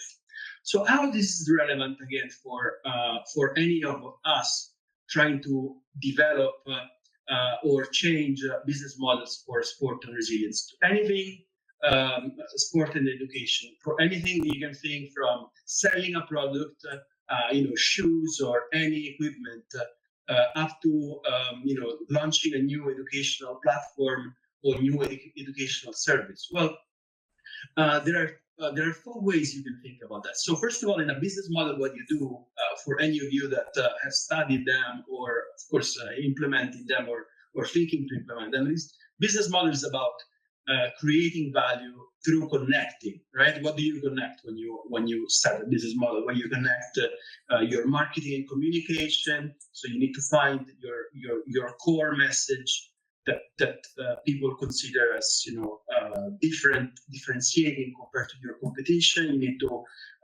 to find time. You need to find the right people. You need to think about your own identity of what you want to bring together, and then of course you need money. Okay, so all these things need to be combined in order to send a strong message that makes a difference for the people that are going to either buy your product or enjoy your service. So there's four ways through which a business model can be organized with strong messages for resilience. And the first one, so I just put them all here for you to look at. So First of all, business for connecting. Okay, so what we know is that when we sell a product or when we are thinking about a service that we can give, the connection between people or the connection with ourselves is particularly important. Okay, that's a way of preparing also for future challenges, right? That we can face either as we do sport or as we do as education. Let me go first to this one, business for coping. So there, you can think even more specifically in the messages, in the bottom line messages of your business. How does your product, your service helps people to cope with the challenges that they are facing? Okay, either individually or collectively. You can think about business for solidarizing. Okay, so people that went through big challenges. Think about the work that it can be done, for example, in the field of marginalization or people that went through traumas or things like that. So there is these products or services that are particularly important and can be where the core message of your business model can be framed around solidarizing, okay? And as well as business for restarting, like how can the activity that you are doing, for example, when you're selling a certain type of course or you are selling a product for sport, how does that product or that service help people to in their restarting process, in their adaptation process? So these are four important levers that I think we can consider as we are framing our own business model. So as part of my activity, both as a teacher, as a consultant, and as facilitator, my clients and my students are actually very, very intrigued by understanding how they can bring, how they can make a difference both for the society, the communities that they are living in, or at least for their own family or for themselves. So across all these possibilities, this theme becomes of key importance. I leave you here with my email in case that you're interested in collaborating or co-investing on any of these ideas. And then here is some of the more academic work. This one, if you click this code, brings you to something that relates more to food and agriculture. This is an area where I do most of my work. So thank you very much. Thank you so much. Thank you so much, Professor Domenico. So, end of the session. So we will have 15 minutes for coffee break, and the next section will start at 12:15 in this conference track. Thank you so much for your participation.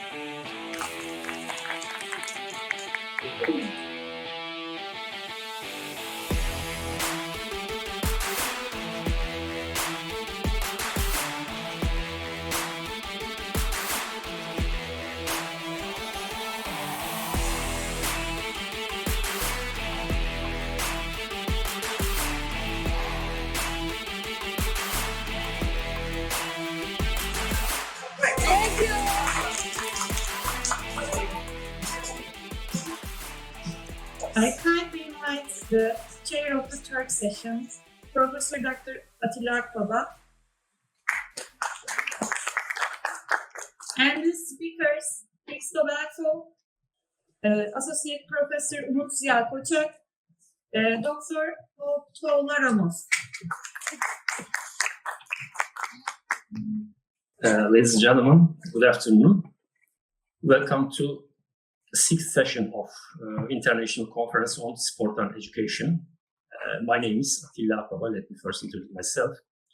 I am the head of Gastronomy and Culinary Arts, Department of Tourism Faculty.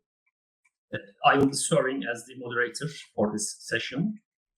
It's a great honor for me to be here.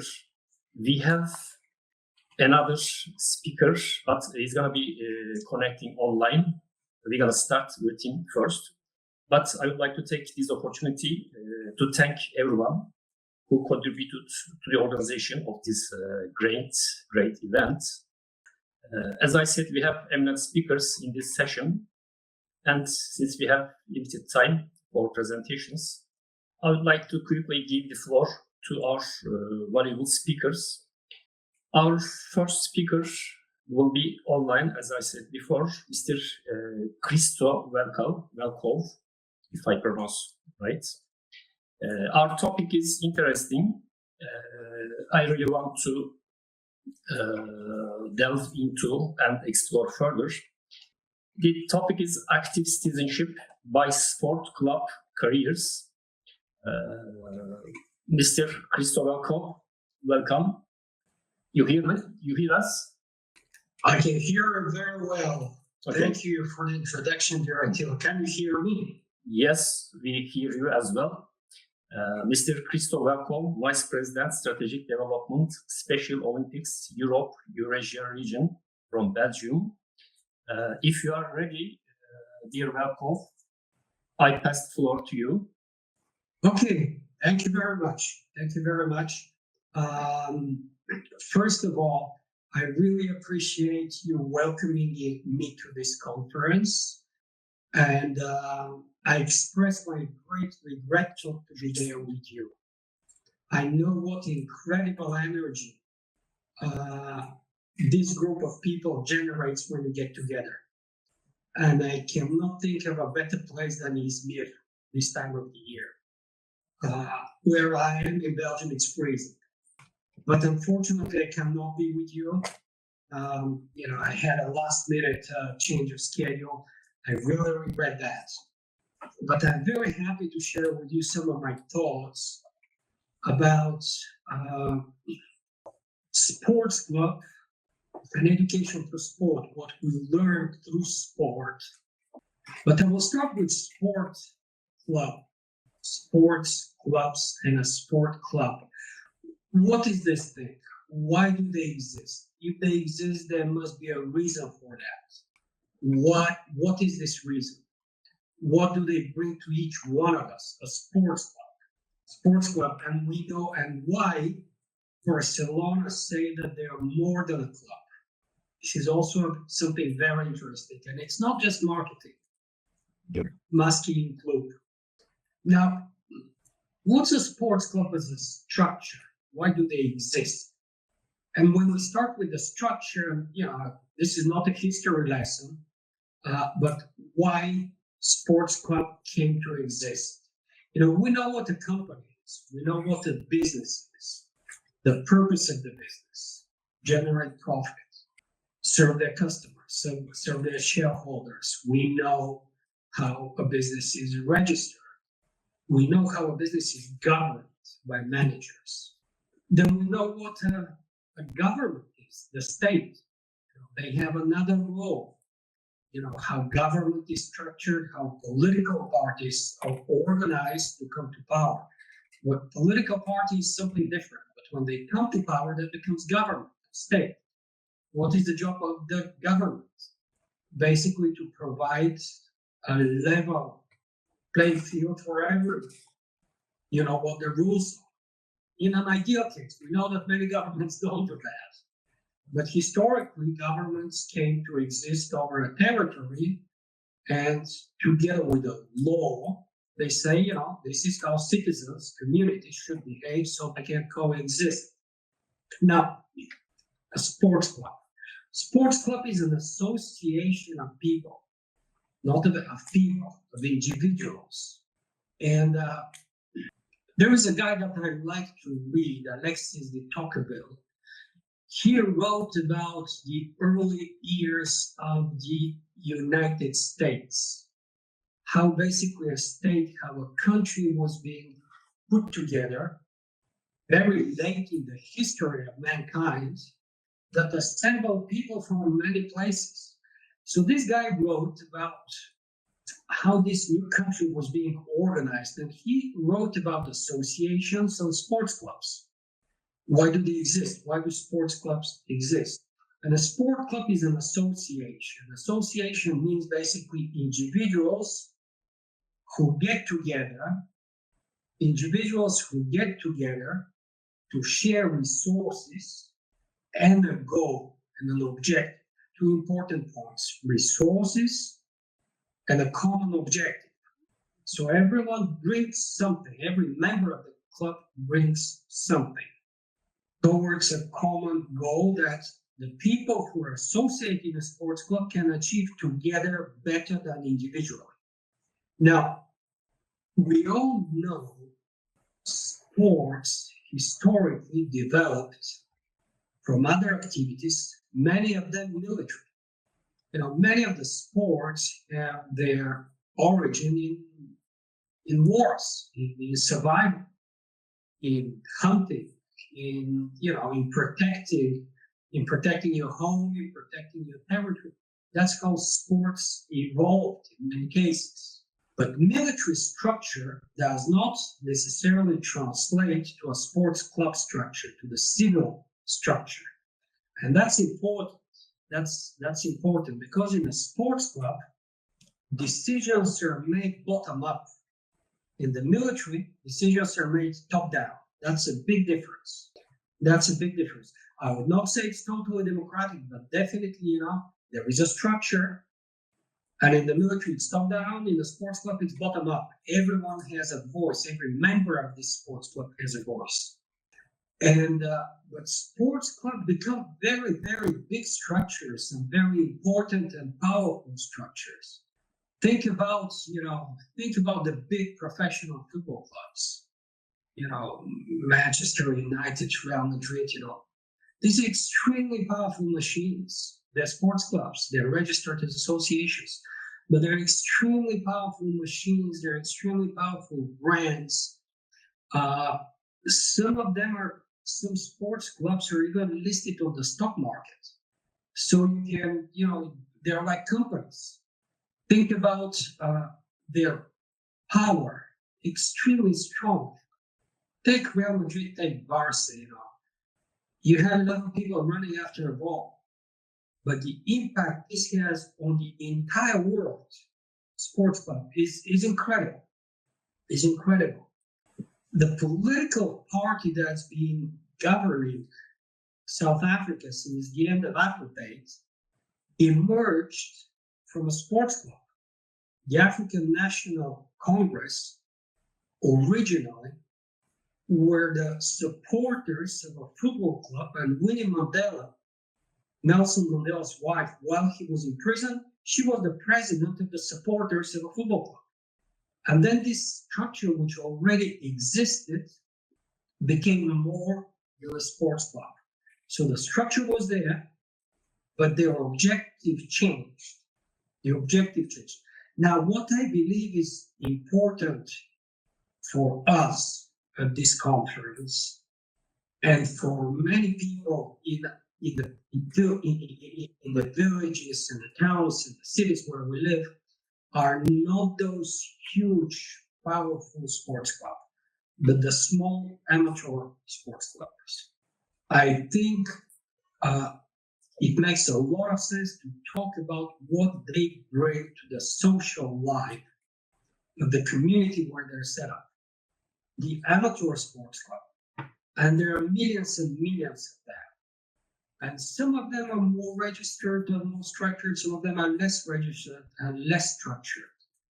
But the social fabric that they contribute to in the community is incredible. You know, this is where people get social together. This is where people socialize and participate actively. Participate actively is important. You know, people socialize in a pub, in a cafe. That's very, very important part of the social tissue of belonging, of being part of something for each one of us. But being part of a sports club, we are more active. I'm not talking about sports results. I'm not talking about records. I'm not talking about elite achievements. I'm not talking about how sports clubs would be part from a national level federation of the sport and competitions, and how you can go one level up, etc., and national championships. What I'm talking about is how people belong to that village, to that town through the sports club. And this is way beyond running after a ball, jumping highest, running fastest, but just belonging to a community. Some years ago, friends of mine from Australia moved to Texas. And we met a bit after that, and I was like, you know, how are you settling? You know, how is life? You know, how is life? You know, Australia is one place, and, you know, Texas is a different place. And I was like, how is life? And the guy had a job. The guy had a big corporate job. His wife was a home builder. She was taking care of the kids. And they said, well, the first thing we do, obviously, is look for a school, and then look for a house near the school. And once they were done with that, I said, but, you know, do we have friends? And then the wife said, I'm church shopping at the moment. And I was like, wait a minute, what is church shopping? I don't understand. What is this? And then she explained. That other mothers in the school said that if you want to be part of the community, if you want to belong, if you want to make friends, it is the religious congregation, in a way, where you belong. But the other place is the sports club. The way you belong to a community, you build a community. Think about how you build a community in a small village, in a small town. You know, you would have the jobs, you would have the mayor in the city hall, you would have the pubs and the cafes where people hang together. But what else? Here comes the sports club as part of this community structure where people get together, get to know each other, and support each other way beyond sport. So this is where, you know, I have experienced the value of a local amateur semi-professional sport club as part of an important element of the social fabric. Sorry to interrupt. At a very local community level. As you said, sport clubs has many dimensions, and one of the important function is serving as the civic catalyzer, right? So how about if we consider special athletes and special clubs, special Olympics? I guess they function a much more important role in this aspect, right? Thanks a lot for, you know, leading to the next topic that I wanted to cover in my presentation. Of course, at Special Olympics, We work with athletes with intellectual disabilities, but the place where we connect is not where I am. The place where we actually connect is not at this European international level. The place where things happen are in the local club. And then there is an additional dimension. There is an additional dimension of inclusion, where to a regular sports club, we bring athletes with intellectual disabilities. And we have this thing which we call unified sport, and many other organizations do that, integrated sport, where on the team you would have, on the same team, you would have players with intellectual disabilities and without intellectual disabilities. On the same team, pooling their resources together to achieve a common goal. So here you learn, and that's something very profound, very deep, is that if you want to be successful, everyone around you has to be successful as well. This is kind of a very important part of a society. Some societies historically have evolved to be a bit more individualistic. Some societies have evolved to be more community-driven. Think about the COVID vaccines, how they were distributed. Some countries started distributing the vaccines to the most vulnerable in their communities, societies. Some other countries chose to start distributing their vaccines to the most powerful and needy, to the military, to the young, to the strong. Another example of how societies are built differently that I can think of right now is in Japan. It was like 10 years ago when there was a problem with a nuclear reactor. And there was a lot of, contaminated areas, contaminated waters. And then people had to go there and start cleaning up, risking their lives. The people who volunteered to go this job, volunteered to do this job, were older people, old people. And their approach was, their thinking was, I was surprised. I was, those people are heroes. They said, not at all. We have lived our life already. We owe this to the younger ones. And that kind of social fabric is developed through a sports club. And with Special Olympics Sports Club, we develop a community, a society, a thinking where we care for everyone, not just for the strongest one.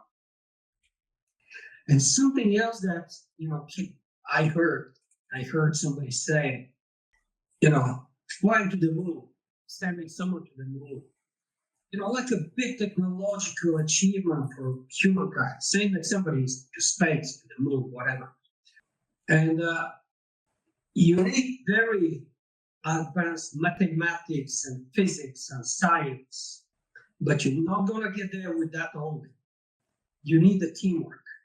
You need the teamwork where the going gets tough, everyone cares for the person next to them. And this you learn through sports in your local club. These are my initial thoughts. Over to you. Tell me what you think. Do you have any questions? I did not prepare a PowerPoint presentation. I wanted this to be a bit more of a, conversation, discussion. So what do you think? Dear Christo, thank you. Actually, we don't have ample time to take questions or discuss the issue deeper. So we need to sum up now, and because we have two other speakers waiting, and we are running out of time. If we have questions, then we can take them later on, right? I hope each one of you will end up with some questions that you will find individual answers for them. That was my objective.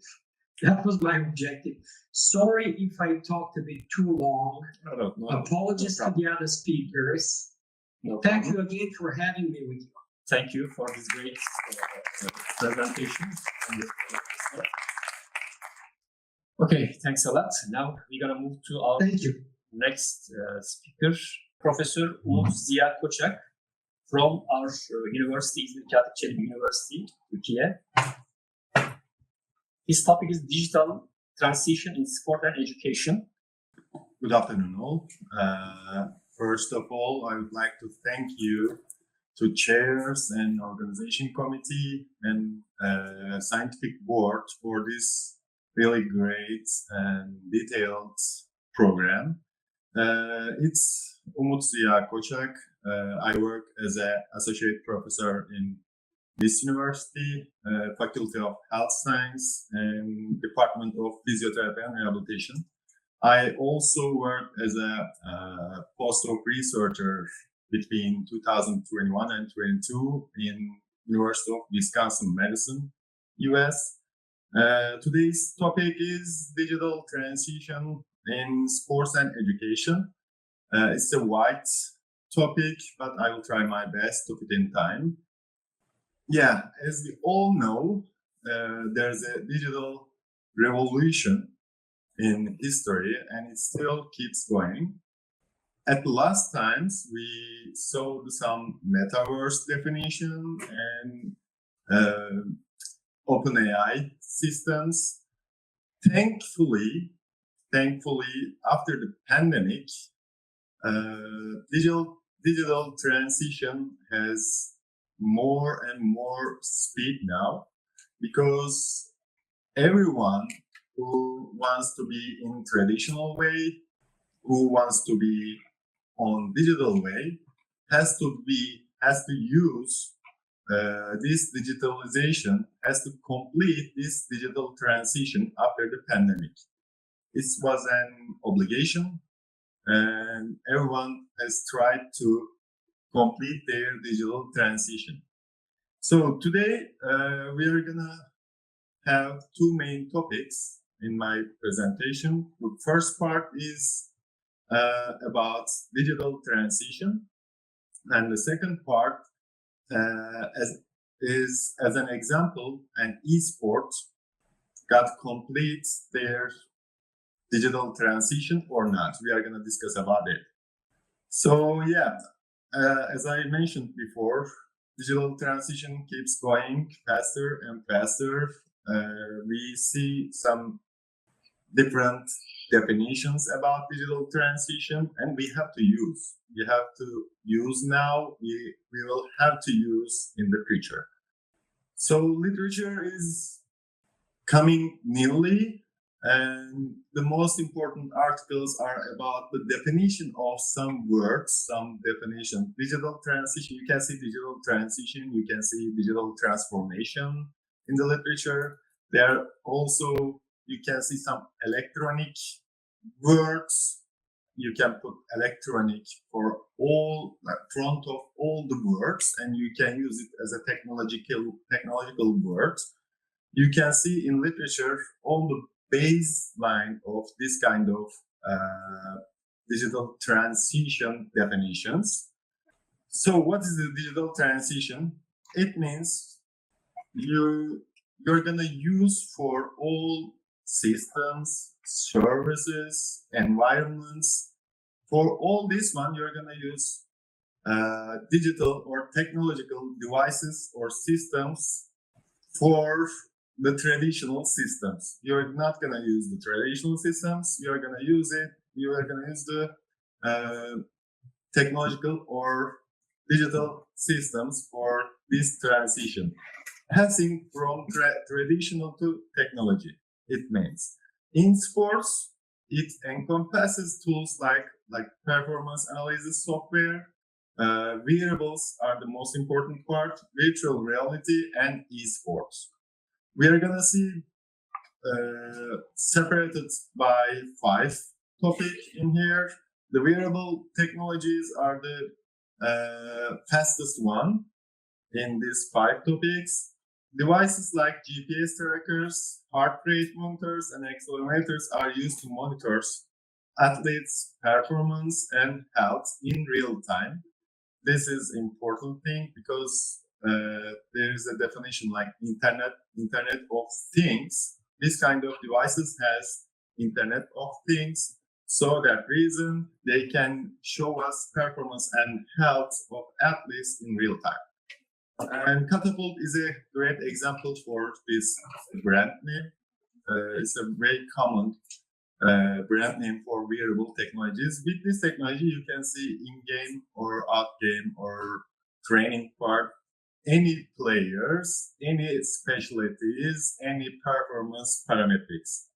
Second one is virtual reality, VR training. It's common in NFL. There's a 3 VR system. You can use the VR glasses and you can do some training parts. And performance analytics software, Prozone is the one of them. Also, Darkfish is common. You can use it for all the detailed analysis and with just cameras or wearables. Fourth one for fan engagement. For the fans, at the beginning of this year, NBA provide an application, and with this application, all the fans can watch the game like in-game. Also, if they click on some players, they can see all the statistics of that player in-game, in real time. That's excited app for NBA followers. And the last one is sports development. This is going faster and faster. At the end of this presentation, I'm going to talk about it. And there are tons of leagues, tournaments, World Cups, tons of things. So in education, we already did most of this, but it still keeps going bigger. It involves e-learning platforms, digital content delivery, and most likely gamification learning systems. First one is online learning platforms. The Coursera is the most known one. Provides all the free courses, educations from Yale University or from Wisconsin Madison University. When you are sitting here, you can take that courses mostly free. Gamification, the Kahoot app is the great example. If we all have that application, I can send you some questions and you can answer it, and I can see how many people listen to me carefully. Like, it's really great to have that. And augmented reality in learning is coming spread, because especially in the younger age, this is really important to have their attraction. With this one, you can see with VR glasses,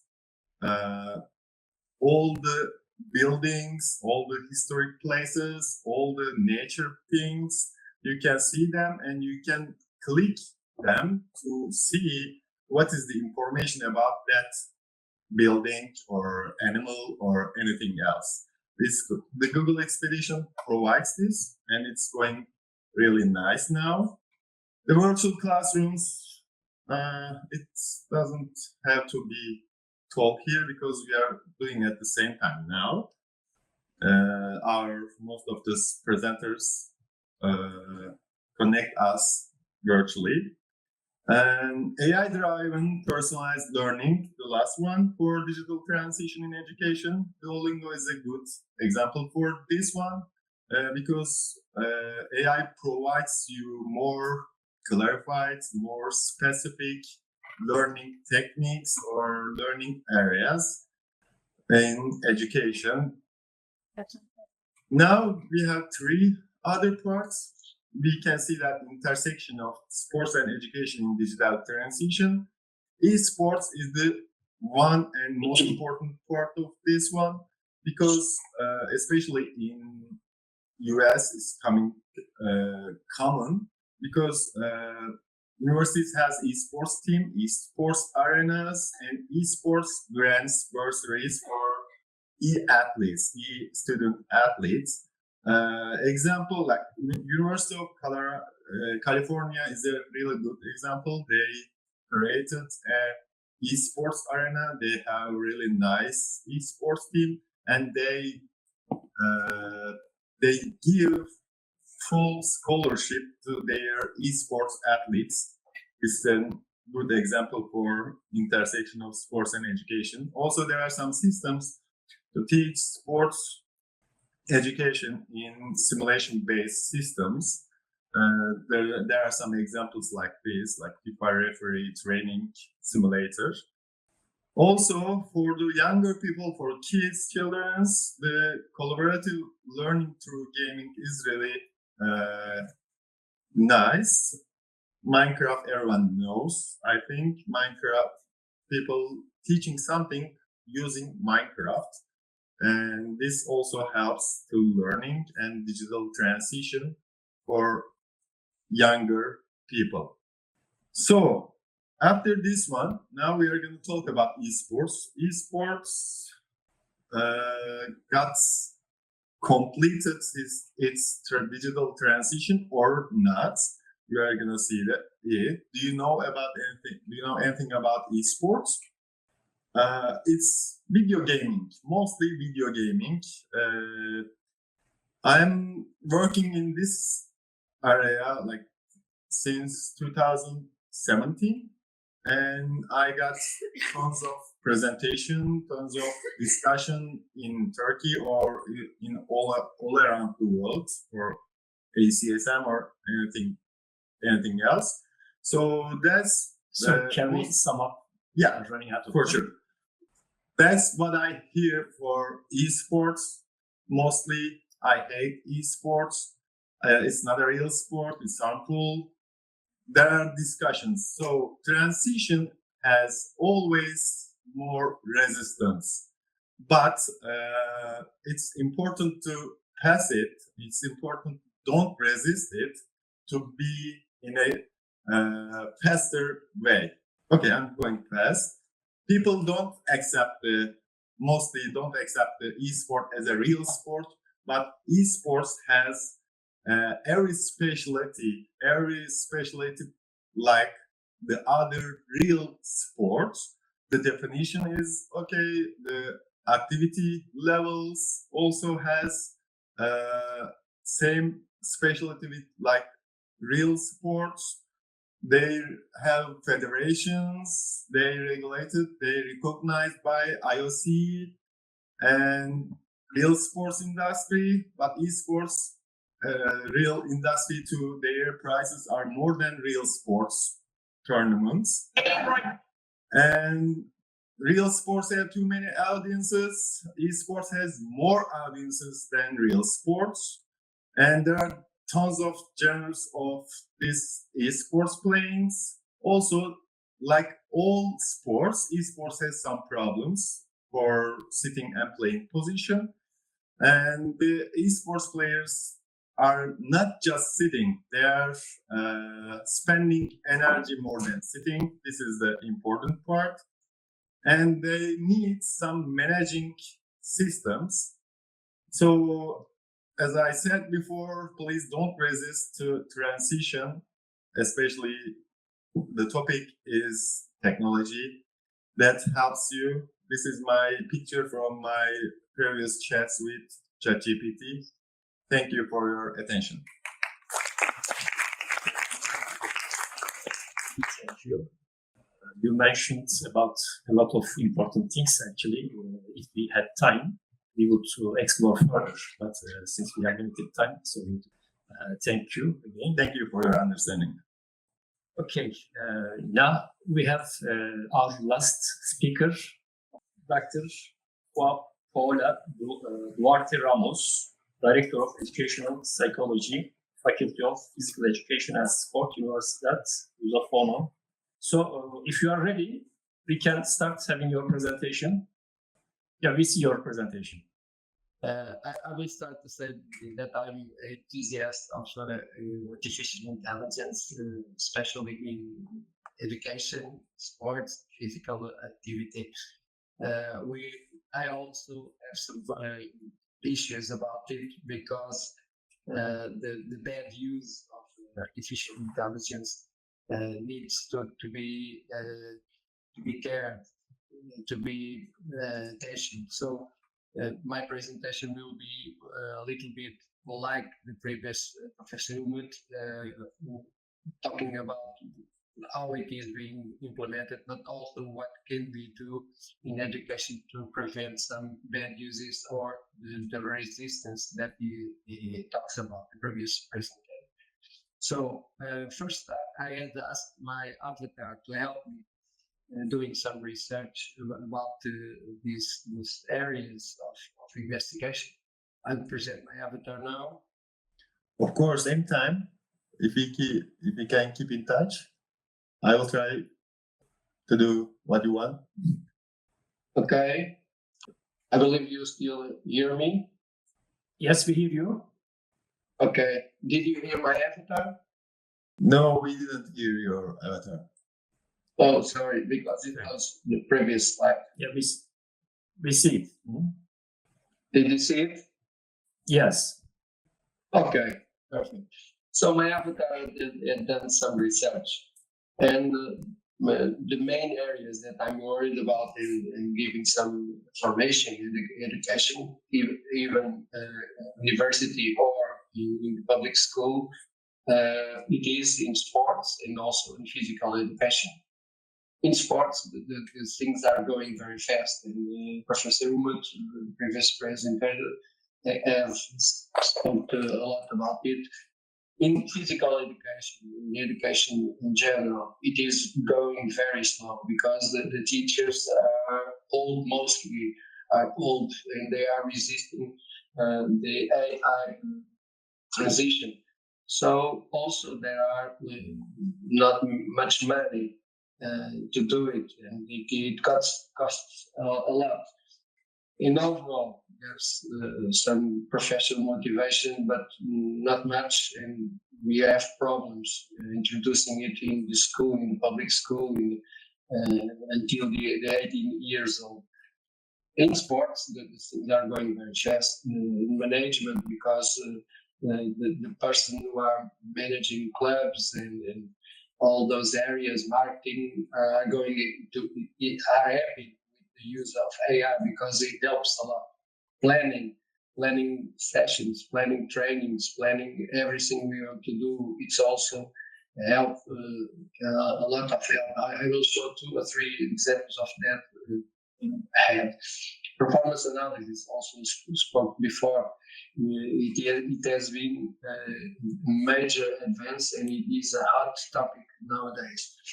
Creating new jobs, and this is a very important question, because everyone in the future will need to understand better the artificial intelligence, and also in the entertainment, not only with esports, but also helping people playing and making physical activity.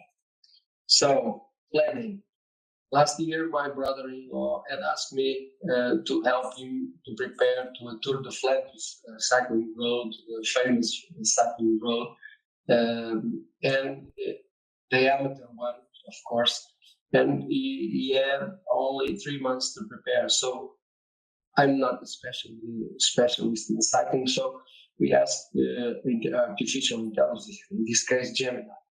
And we asked some questions, and we have made a prompt with some conditions. I transcribed here the ones that I remembered, but we have tuned more than this. And Gemini gave a whole plan in preparation for my brother-in-law to be at the Tour de France. I can say that he had done it completely.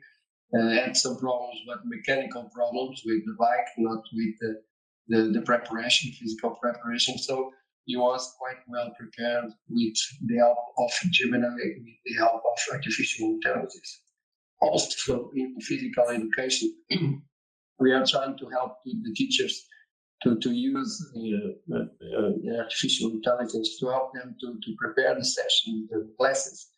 There's here an example where we ask the physical education class children with 15 years old, in this case teenagers, and with gymnastics and also volleyball at the same time with 3 groups, 3 levels. We insert that information, and ChatGPT had made a plan with the goals, with sketch of the session, some tips. We also asked him to prepare the evaluation, the self-evaluation, a rubric that could be used by the students after the class, and also they evaluate each other. So as you can see, planning and evaluating is quite easy, but we have to know how to make the questions the right questions. So the knowledge is still very important, and as much as you know, the better will be the answer given by the platform, the applications.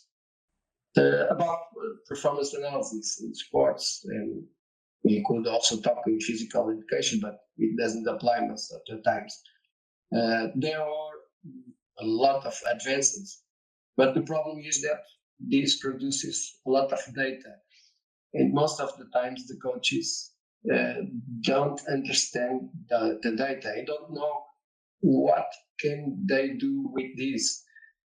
This is one example. In gymnastics, there are a lot of information also about angles, velocities, acceleration, power.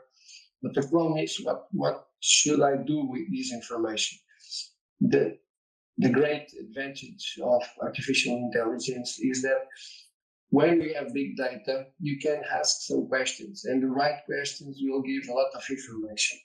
This example with Google DeepMind producing detective AI with Liverpool is one major example, because the coaches now can ask some questions, and all that thousands of matches that were inserted in the platform can give the information for them to plan the sessions, plan the trainings, to prepare better the matches that are coming to. For instance, in nutrition, one cycling team world tour had used 2 seasons ago one application for nutrition of the athletes. They have developed and used it. So they won the 3 major tours, the Giro d'Italia, the Tour of France, and also La Vuelta of Spain, with 3 different cyclists. So they have been developing the data using as much as of information that they can, rest how much they spend in that stage. Every information were helpful for giving the best information for producing the nutrition and the calories that they needed to. The creation of new jobs. Google DeepMind, for instance, are using the information with artificial intelligence to produce some robots, in this case virtual, but they are introducing this information in robots, and robots are learning. And we see that the artificial intelligence are not only learning how to move better, how to play better, and each robot is getting better every time it plays another match, another move, and also coordinating with the other robots. So they are creating teams, and they are learning, and iteration after iteration, they are going better. But to understand this, we need more people qualified to produce it too. So new jobs are getting needed, and also the education has an important role in this area. Professor Newman previously had talked about the entertainment, the gamification, the education, and you can see me in the right side of the screen using virtual reality. It is a kind of activity that everyone can produce. But when we have some students that are injured or athletes that are injured, they can be in a more controlled environment with no contact, with no big impacts, and they can still produce activity. In the left side, you can see two friends that are playing, but with the information that is given, also with the applications, they can share, they can be more competitive, playing and liking and making confronts with many people. So this area of entertainment is getting bigger and bigger, and it can be very helpful. The way we can do it. Dear Dr. Ramos, we are running out of time. Okay, I'm mostly finished. 1 minute, 2 minutes at most. Okay. So in our school, public school, we are getting some budget and trying to invest in the education of students, giving this transition to digital literacy, using drones, using 3D printers, microbeads, etc., virtual reality, augmented reality to simulate environments. So these are getting each day more important. So what are the steps to finish? The steps are first to understand better artificial intelligence, to experiment it, because if you don't do it, you can't improve the way you ask questions and use it. We have to scale it, of course, because as much people you use it, it can be trained also. And of course, the ethics of the use of AI, it is important because not everyone will use it well. So we must educate everyone around this context, these tools, very important tools. And that's all, folks. Okay, I hope you have understood. Thank you. I would like to ask you one question, and if you give a short answer. We talk about technology in every walk of life, right? In education, in sport. We talk about big data, AI, performance analysis, etc. How about the cons of technology, usage of technology, disadvantages of technology? According to you. That's why. Yeah. So sorry, I finished. Yeah, go ahead. Okay. The use must be educated, because if you don't use it well, you can create the wrong things. We are talking about war. We are talking about cheating in education. We are talking about a lot of things that could be the downside of the use of AI. Of course, it happens in every areas. Each time that appears something new, it can be used badly, but also it can be used very well. So this is an education problem, and we are trying to do it well. So the way is use it, and we have to use it not to abbreviate or to make it wrong in the hands of the children. So they have to understand what are the potential and how to use it well. Also, the government have to do something about the regulation of use of AI, about the cheatings, about the bad uses. But the problem is in the education. We have to use it. We have to spread it and use it well. Okay. Thank you for the great presentation. Thank you.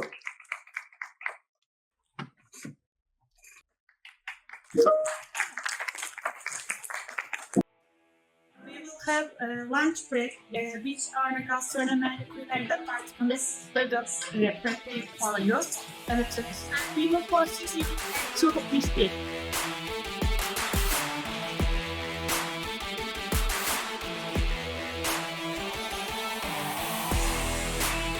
Welcome again. I now invite the chair of the session, Professor Dr. Volkan Altıntaş. Along with the speakers, Mr. Pedro Diaz, Professor Dr. Mustafa Şahin, Professor Dr. Derya Özerkaya.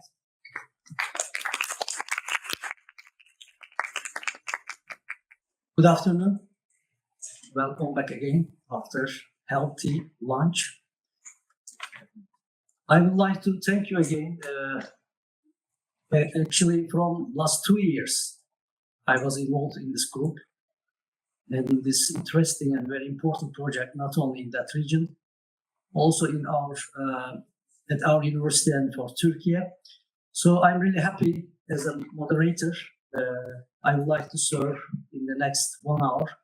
We have very detailed topics, but today I would like to start with the theme in general, as you see that sustainable sport, health and education fields. So we have 3 speakers, Professor Dr. Mustafa Şahin and Mr. Pedro Diaz and Dr. Derya Özerkaya. I would like to start with Professor Dr. Mustafa Şahin. He will be mentioning about sport psychology. The floor is yours. Evet, merhabalar. Ben Türkçe konuşacağım çünkü Karadeniz'de olunca İngilizce konuşmaktansa Türkçeyi tercih ettim.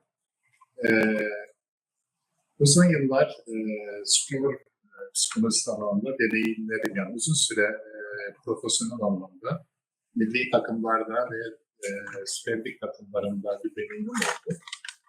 Bir sporcudan en alt basamaktaki onun yaş grubuna kadar bir deneyim sahibi oldum. Yaklaşık 12 yıl aktif olarak çalıştım. Buradan ne gözlediğim, onları biraz dile getirmek istiyorum. Buradaki konu çocuklar için sporu bırakıyorlar. Yani çok dikkat çeken bir konu bu. Devam yeterli olmuyor. Bunun sebepleri ne? Anne babalar, ebeveynler, yani antrenörler, koçlar ne yapabilir? Ya da arkadaşlar ne kadar etkili? Kısa olarak bunlara değinmek istiyorum. Şimdi konu çok önemli. Çünkü sanat, spor ve sınıf. Benim için o sahalar, sanat ya da spor, sınıfın önünde geliyor benim hayatımda. ICSE dediğimiz zaman da sporda ne oluyor? Bir birey kendini fark ediyor, farkındalık artıyor. Özgüven, öz saygı, öz yeterlilik, öz düzenleme, seçme, sorumluluk alma gibi birçok kavram hayatın merkezine geliyor. Ve bu da bireyin yaşamla başa çıkmasını sağlayan temel etmenler. Yani çeyiz sandığında yaşamla başa çıkmada çok değerli kazanımlar oluyor. Çünkü sporda rekabet var. Seyirci var, rakip var, anne baba tutumları var, koçlar var, koç var. Ve bunların hepsiyle de aynı zamanda örtülü ya da açıktan da bir mücadele var, bir başa çıkma boyutu var. Bunun için önemli bir konu. Ve yaklaşık 90 milyona gidiyoruz ama olimpiyatlarda gerçekten çok başarısız bir ülkeyiz. Yani sporda Atatürk'ün dediği sanat ve spor bağlamının çok ama çok gerisindeyiz. Biz sporda bir kültür yaratamadık.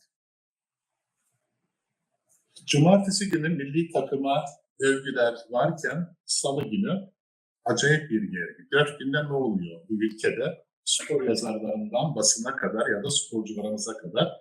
Bunların temelinde bence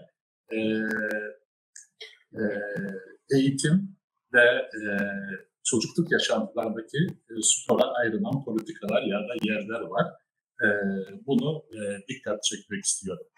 Şimdi baktığımız zaman ne yazık ki spora başlayan çocuklarda, başlayanlar da hepsinde değil, 10 taneden 4'ü ayrılmak zorunda, bırakmak zorunda kalıyor. Niçin bırakıyor? Çünkü bir öz kaynakları yeterli gelişmiyor.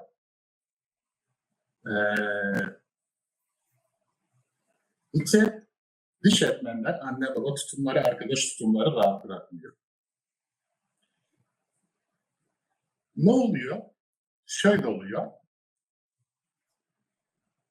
Yarı profesyonel bir dünyada maddi açıdan aylık olarak, maaş olarak profesyonelliği tadıp da yaşam tarzı olarak profesyonelliği tatmayan bir ülkedeki koç, antrenör, öğretmen her neyse çocukları yarı yolda bırakıyor. Sahiplenmiyor. Yani süreci okumuyor. 2012'de Londra Olimpiyatlarıyla beraber sürece başladım. 4 tane kitap kazandırdım Türkçe'ye. Ama bunları hediye ettiğim antrenör, teknik direktörler ki bunlar Süper Lig'de çok önemli isimler. Odasına bıraktım. Her hafta gidip bakıyordum. Kitap yerinden oynamışım, hiç oynadığını görmedim. Yani o kitaplar, birisi dünyanın en önemli spor psikolojisi kitabı, diğeri de futbolla ilgili bilişsel beceriler anlamında çok değerli 3 eserdi. Ama antrenörlerimiz, koçlarımız, teknik direktörlerimiz okumuyor. Ama böyle bir sürecimiz var ülkede. Bunları çok üzülerek söylüyorum. Onun için 87 milyon ya da 90 milyona yakın bir ülke olimpiyatlarda sıfır çekip geliyor. Şimdi baktığımız zaman niçin devam ediyorlar ya da niçin bıraktıklarına baktığımız zaman gerçekten ben sahada gözlem olarak şunu görüyorum. Bir, aile. Spor yapan çocuğuna bal, peynir çeşitleri, çörek çeşitleri varken evde okula giden diğer çocuğa sıradan bir kahvaltı. Ayrımcılık oradan başlıyor. Sahaya geldiği zaman rekabetin üzerindeki bu ayrımcılık yetenek grubu içerisinde çok farklı bir yere atıyor. Ve saha kenarında maç oynanırken ben Trabzonspor'da çalıştım. Yani sıradan bir takımda değil. Altyapıdaki çocukların maçını izlemeye giderdim. Bir takımın spor psikoloğu olarak. Baba tribünden bağırıyor. Oğlum antrenörün dediğini yapma, benim dediğimi yap. Hocanı boş ver.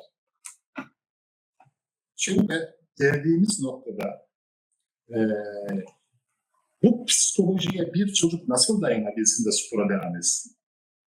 Bu anne babanın baskısı, sana her şeyi verdim ama sen takıma giremiyorsun. Söz olmasa bile beden dili, evdeki davranış boyutuyla beraber ya da çocukların ergenlik dönemindeki gelişimsel olarak dengesizliği, yani biraz sakardır ergen. Ayaklar, bacaklar uzar ama ayak parmakları kısadır, kısa kalmıştır.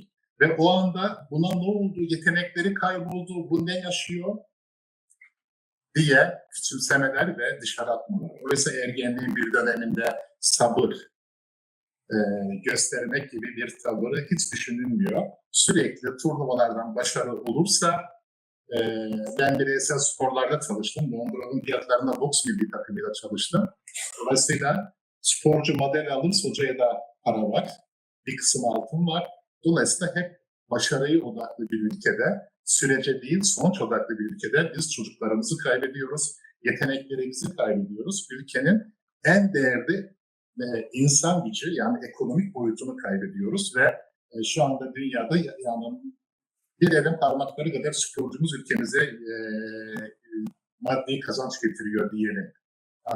Ama bu çok yetersiz. Dediğim gibi çocuklarımıza esneklik ve direnç dediğimiz bağlamda ve psikolojik sağlamlığı kazandıramadığımız sürece sporu terk etmek zorundalar. Çünkü akran zorbalığı var. Yeteneklerin rekabeti var. Antrenörlerin, koçların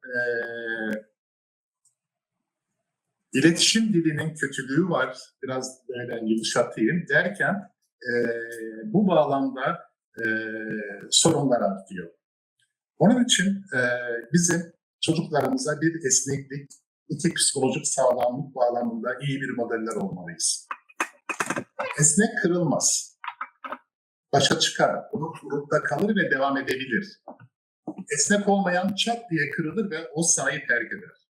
İki psikolojik sağlamlık, yani tolere edebilme gücü, başa çıkma, hedef belirleme, hedeflerinde bir aksam olduğu zaman revize edip yeniden bir hedef belirlemek ki bugün sanırım okullarımızda hedef belirleme, sınıflarda, sanatta, sporda hedef belirleme konusu saatlerce anlatılmalıdır diye düşünüyorum.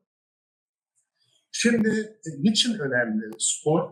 Çünkü bir insanın kendi özünü, kendi varlığını kendi içine gösteriyor. Yani mizah da orada, direnç de orada, başa çıkma da orada, kendi stresiyle alay etme de orada, özgüven kazanmak da orada, hayatının öz düzenleme dediğimiz, yaşamını düzenleme de orada. Soyunma odası, 22 günlük kamplar, soyunma odası, rakip sahaya çıktığı zaman sesler, gürültüler, sahadaki diyaloglar, bunların hepsiyle başa çıkmak çok önemli. Ya da bireysel sporda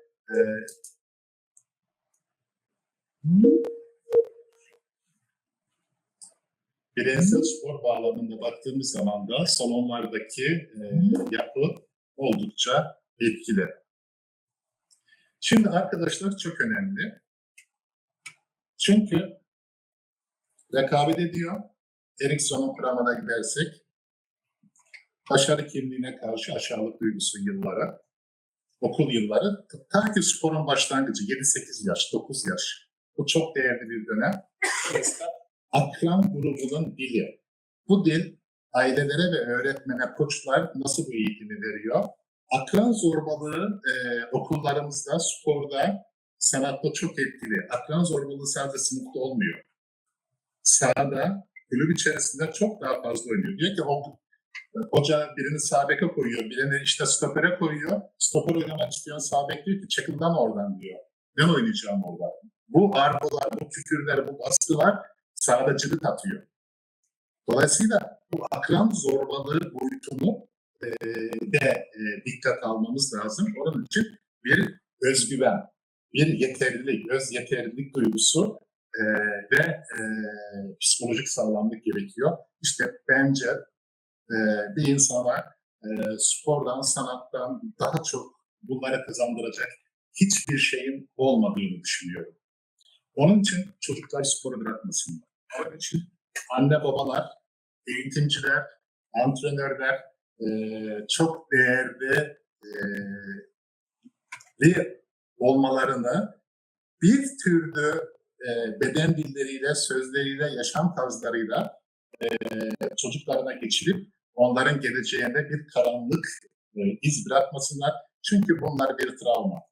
Profesyonel anlamda belli bir spor yapan bende de birçok travma var. Annem tehdit ederdi. Babana söyleyeceğim senin. Çünkü okumamı istiyordu, spor istemiyordu. Annem benim antrenman malzemelerimi banyoda yıkarken banyo kullanıyordu. Sonra nereye gidiyorsun? Yağmurda gitme, kum eve taşıma derken bakıyorsun ki bunlar hayatımızda bir etki. Ama akran zorbalığı da büyük etki. Onun için akranlar çok değerli ve çok önemli. Çok kıymetli oradaki ilişkiyi kurabilme becerisi. Oradaki ilişkiyi kurabilme becerisi işte sahanın kenarından oğluna seslenen baba faktörünün dili. Ya da annenin dili. Ki altyapıdaki çalışmalara daha çok anneler geliyor. Onun için Trabzonspor'a çalışırken 2 tane kadın psikolog da ekibime katmıştım. Biz 6 kişi çalışıyorduk Trabzonspor'da. 2 kadın, 4 erkek olarak. Dolayısıyla yoğun bir iş yükümüz vardı. Çünkü anneler de çok etkiliydi. Evdeki beslenme, uyku saatleri için. Evet, koçlar, antrenörler ülkemizin boyutu baktığımız zaman sağ kenarındaki tavırlarımız ve ama çocuklara sıra gelince çok daha etkili. Bugün dünyada FIFA'dan UEFA'ya kadar herkesin çocuk koruma diye bir derdi var. Özellikle bireysel sporlarda çocuğun bedeninde temas ve dokunma boyutu dünyanın en önemli sorunu ama biz bunu antrenörlerimize anlatamıyoruz. Diyorlar ki siz bizim mesleğimizi daraltıyorsunuz. İşte ben çocuğa dokunmadan nasıl spor öğretirim gibi. Ama bugün dünya bunun üzerinde çok duruyor. Buna da dikkat etmekte fayda var. Beden dili çok değerli. Koçlarda duruşları, önemli. Trabzonspor'da çalışırken Sosa ile ilgili bir anım var. Sosa'ya şunu dedim bir seansta. Dedim sence Ünal Hoca kim?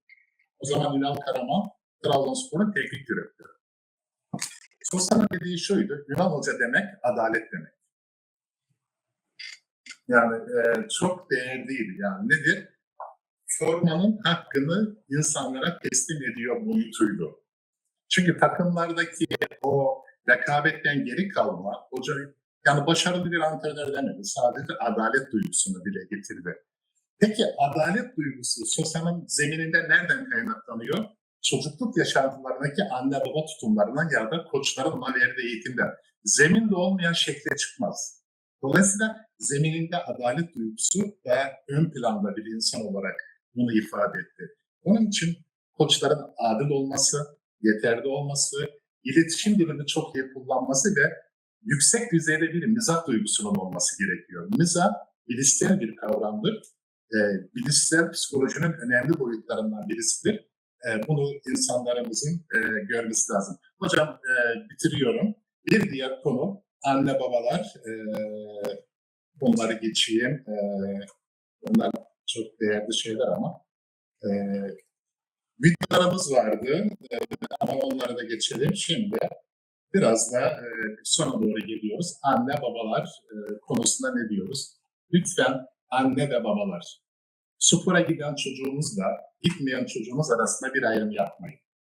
Evdeki şartları, çünkü bir egoist, bencil bir kimlik evde farklı, sahada farklı. Sahada onu görmeyince sporu bırakmaktan başka çaresi kalmayan bir yapı ortaya çıkabilir.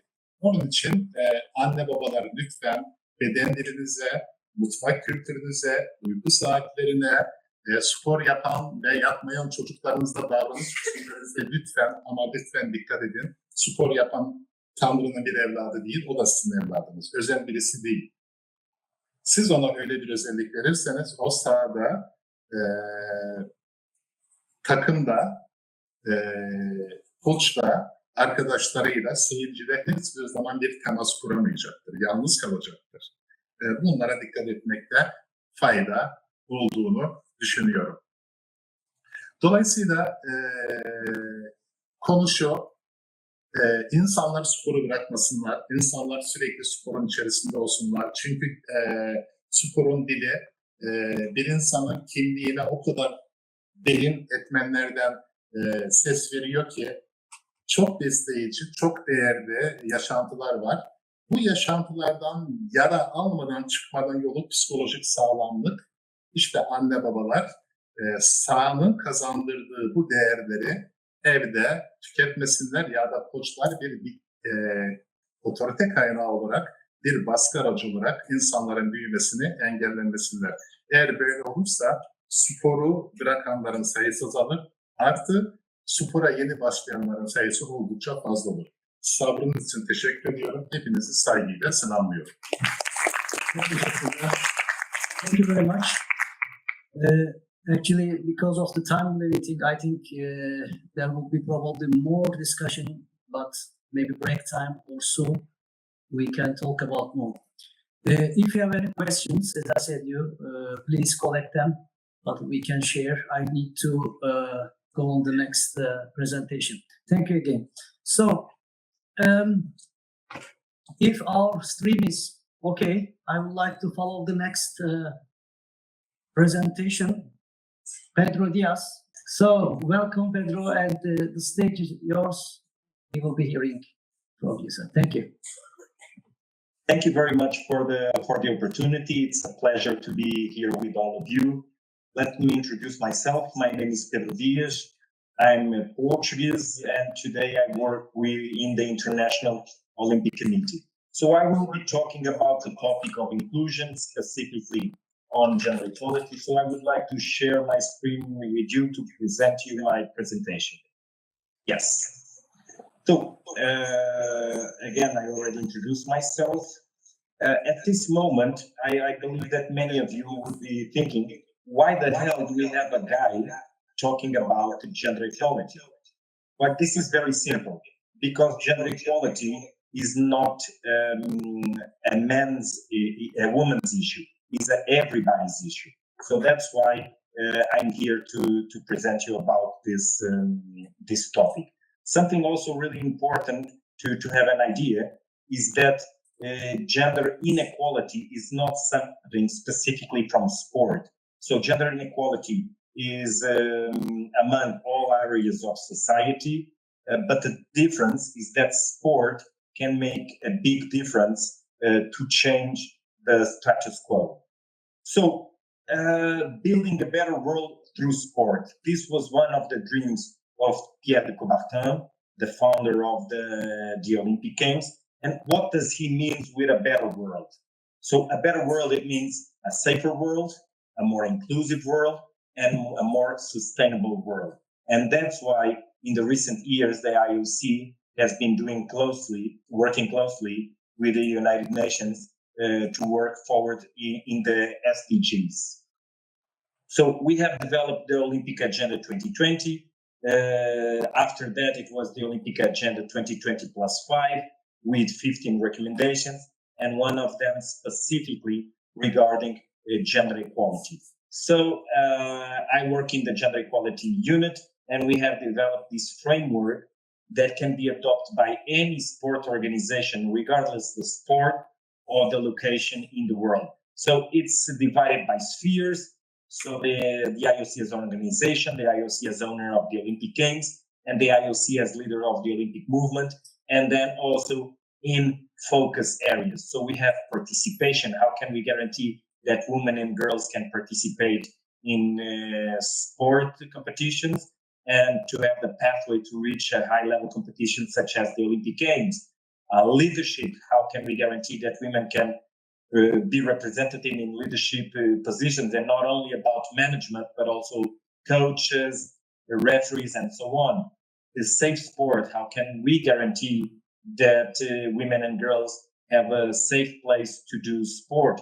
Portrait, how much and how are women represented in sport? And lastly, resource allocation.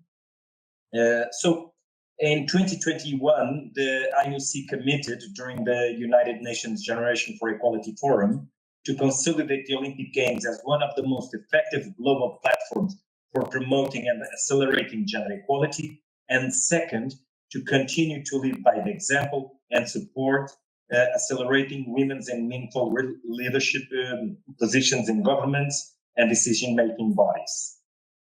So at the IOC, we have a specific team working on gender equality. So my director, Marie Salois, and then Charlotte Coupeau, she's my head of unit. And then we have two managers, myself and Primrose. I work specifically with the Olympic movement, and Prim, she works more with the Olympic Games, and Victoria, she's our intern. So you can see there is really a commitment of the International Olympic Committee on this topic. So we have a specific team working daily on this topic. So, but in the IOC, we also like to walk the talk, okay? So you can see the changes that happened in the last 11 years. So our president is going to leave us in March next year. So, but this is his legacy, you know? The IOC executive board members from 27 to 47%, IOC members from 21% to 43%, IOC commission chairs from 80% or 42%, and IOC commission positions from 20% to 50%. So when I hear sport organizations telling me, hey, you know what, it's so hard to change. Well, the IOC is the biggest sport organization in the world.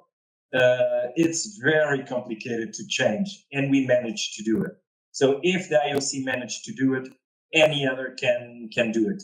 The most important thing is to have the will to change.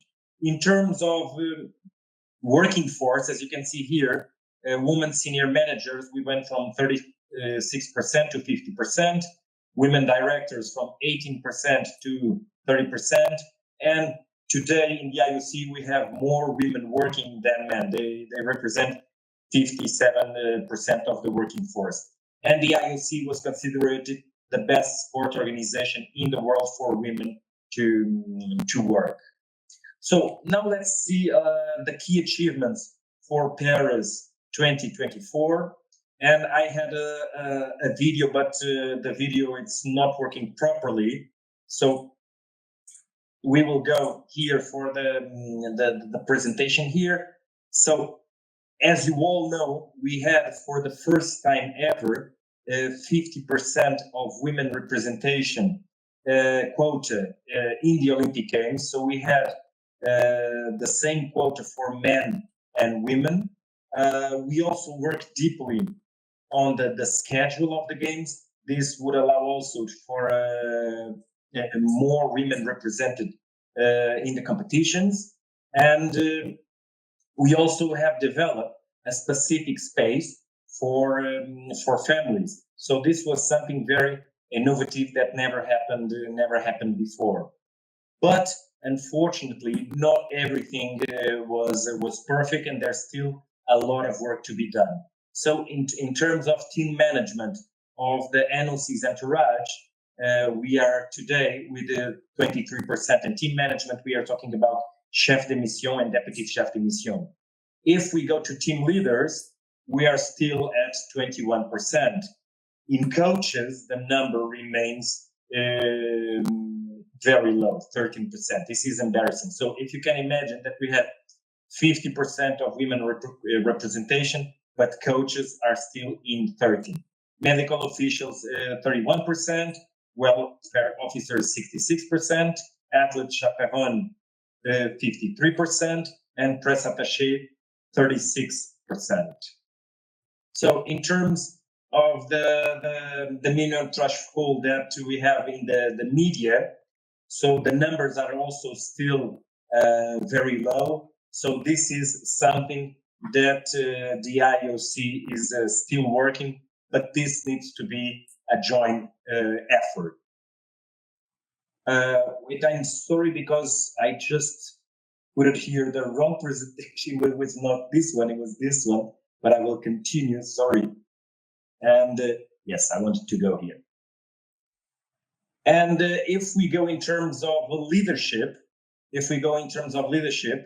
the National Olympic Committees, only 44% of them are above the 30% minimum on gender representation.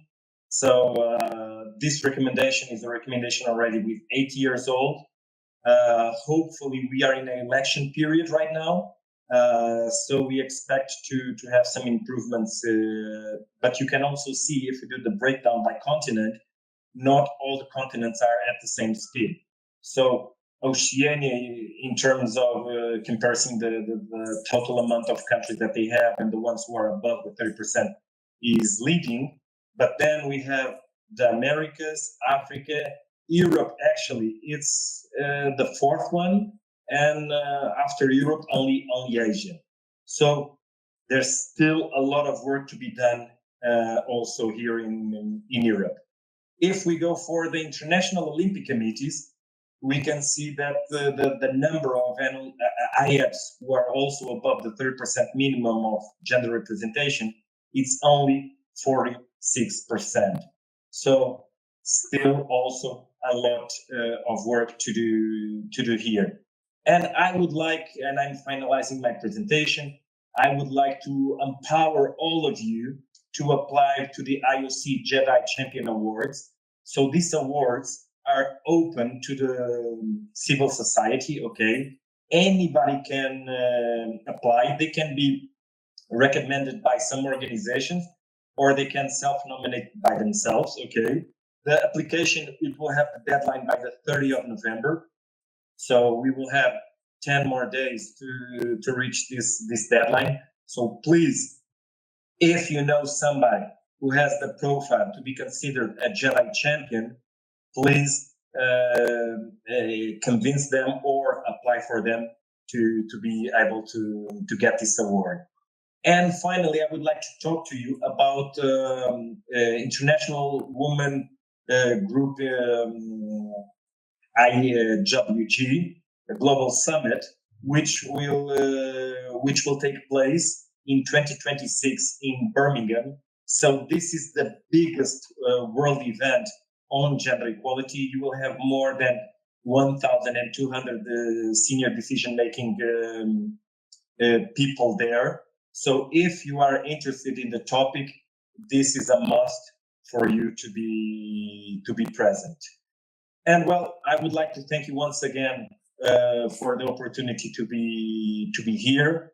As you see, gender equality is a priority for the IOC. We are working deeply in the organization, in the Olympic Games, and in the Olympic movement. But if we really want to push forward with this needs to be a joint venture. So, and I will stop here my presentation. It needs to be all of us together from the top bottom, but also from the bottom to the top. So thank you very much for your time. And if you have any questions, I'm available. Thank you very much. It was really interesting. And actually, I have one question, but before me, I think Roberto is next to me. He ran and he just want to ask one question or comments, please. Good afternoon, Pedro. He forgot to mention he's a former athlete, Olympic athlete in judo. He participated in Beijing. He lost against an Italian. So basically, whatever he does, he excels. That's always what I say every ICSE. But my question is, you were so great host when I came to the International Olympic Committee a couple of months ago. First of all, thank you for being here, because I mean, you're working in one of the biggest institutions in the world in sport, but not only, organizing the biggest event in the planet, Olympic Games, and you are growing over there. So you spoke about gender equality.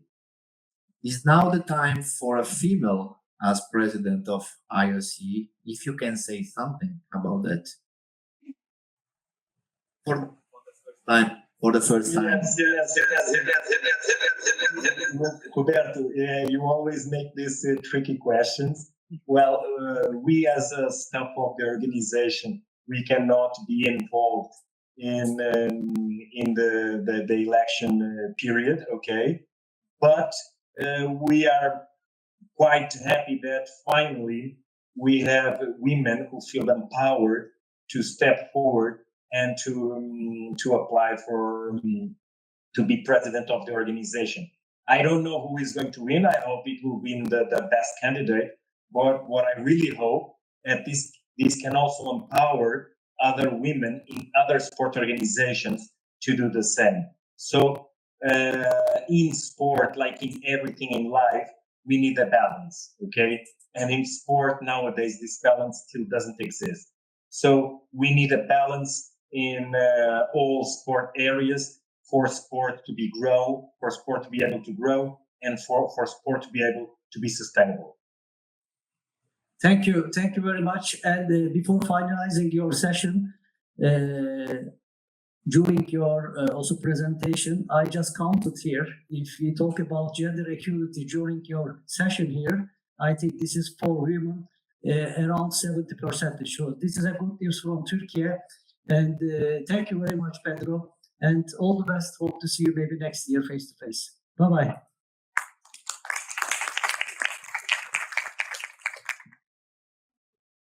Thank you all. And now, Derya Hocam is here. And last session of my plenary, Professor Dr. Derya Özerkaya will be presenting about preventing athletes injuries. Thank you. Thank you. Dear organizing committee, thank you very much for this opportunity to take this step and having meeting you, of course. And also, I would like to give my great sincere thanks to taking the sustainability term into your agenda. It's really important, I guess. So before starting, let me start to mention about myself. This is Derya Özerkaya from Health Sciences Faculty and Physical Therapy and Rehabilitation Department. I'm also a member of Turkish Sports Physiotherapists and also a board member of International Federation Sports Physiotherapy. So in this presentation, I will mention about the sustainability in athlete in injury, especially about injury prevention. But I would like to change the topic a little bit in this manner: sustainable health rehabilitation management for sports injury prevention. So let's have a look at what is sustainability. Actually, you all know it, but the term sustainability equated in some people's mind with environmentalism. As you know, we are very aware of pollution, litter, chemicals. We are also aware of recycle. I don't know how we can manage or to go into deep in it, but also we are all aware of footprints. However, it's not the only facet of sustainability. The goal of sustainability is to create a holistic approach to human health, economy, and happiness.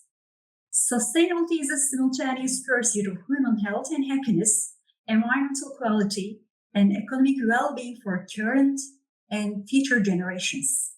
So, yes, let me talk about what is inside of our mind. Can be that photo, but is it also like that? We don't know. So, Sustainable Development Goals, 17 goals, has been established up to now. In our Congress, I have met 6 of them. This is really good. In the athletics world, also there are quite a lot of interest in that strategy. It was first mentioned in 2020, and during that time,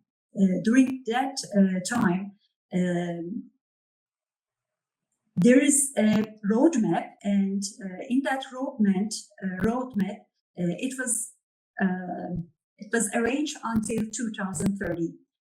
So, in the athletics world, 13 of that 17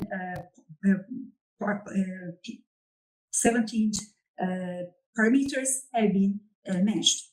When I work in that topic, I've seen actually that toolkit for action. This has nice, good photos I would like to share with you. This framework actually mentioned about peace and development through sports, which is very, very important. This toolkit actually focused on 8 of that parameters.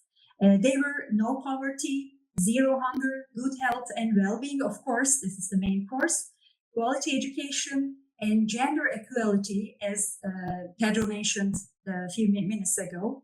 Also, decent work and economic growth, sustainable cities and communities also, and of course, peace, justice, and strong institutions. So, in sport, we really need sustainability, and in life, it has to be in a balanced way, and we need to get that. In sports, we see great and extreme movements, as you see, as you very well know. It's really difficult. It's really great to watch. However, it's not very humanistic, we can say, because we deal with overload and we deal with abnormal mechanics in sport. Sport is demanding, really demanding, especially for women, we can say. Also, sport is dangerous. In most of our Congress, we mention it. Sport is really dangerous. However, there's a new way, new saying, new thing actually. It's saying like that: if you have a body, you're an athlete. So, yeah, we are not all athletes, but here we are all athletes because during our lives we have to do quite a lot of things, starting from the very beginning of life till the end, I guess. So we mentioned lifelong standing, and sports need longevity. In that manner, we mention illness to wellness stability, illness to wellness continuum. If you go to up to 10, then it means you have optimal health situations. However, if you go to 0, it's disease, poor health. So we have to come to the good health stage. So we have to get that sustainability through our lifestyles. We have actually 4 different steps for it, starting from the very early maturation period until the end. At the first, we can say function, health, fitness, and performance. We will deal with that sustainable steps, and we can have a look at that steps. In athlete, we have different pathways.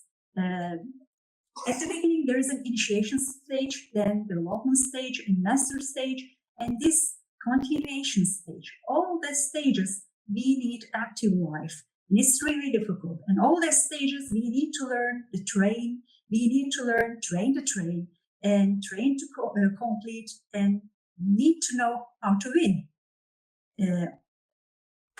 So it started with ages, and during that ages, it needs to be without injury, hopefully, because our athletes needs sustainable careers.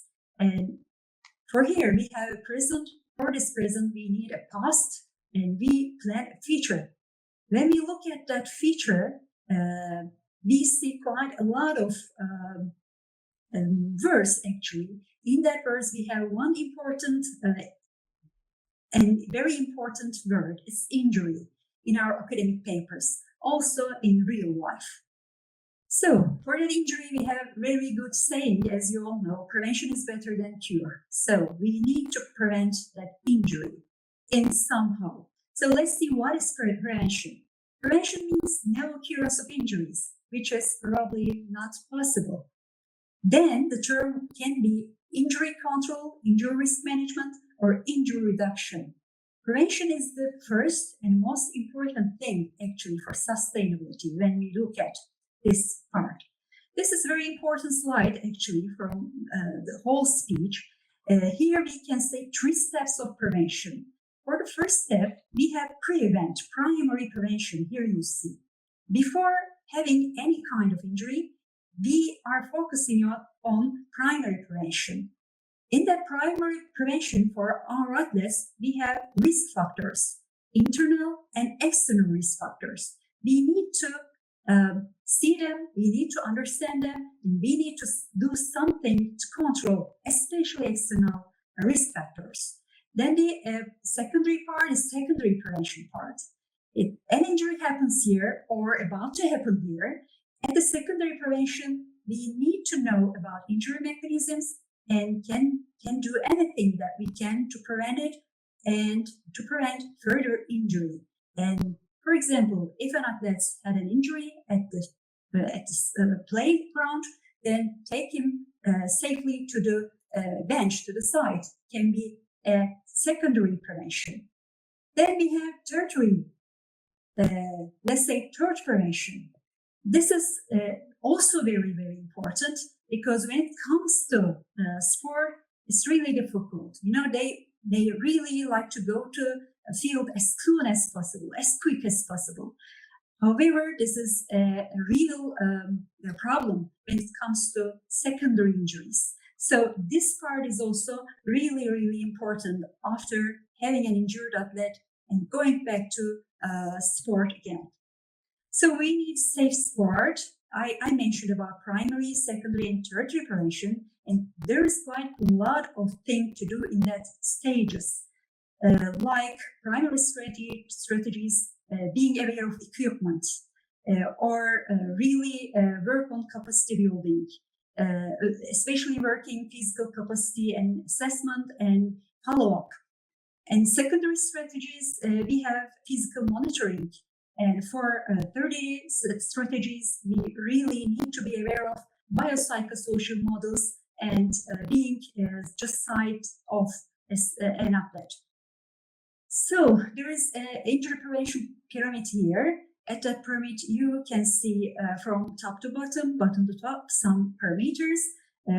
We have, of course, monitoring, development, efficiency, and at the top you can see luck. However, by the way, we have psychosocial and cultural problems. So in that manner, we need to reduce burnouts, prevent engineers, and fostering a mindset that promotes sustainable long-term success in both sports and also in life. So sustainable rehabilitation phases we have here. Prevention phase is really important. We are quite good, I can say, in that part. However, the second part can be very difficult for us. This is functional integration sports participation. We need to combine our efforts in this stage together with many of people, friends, families, sports people, academicians, and of course, athlete itself. So we need to be very aware of that stage.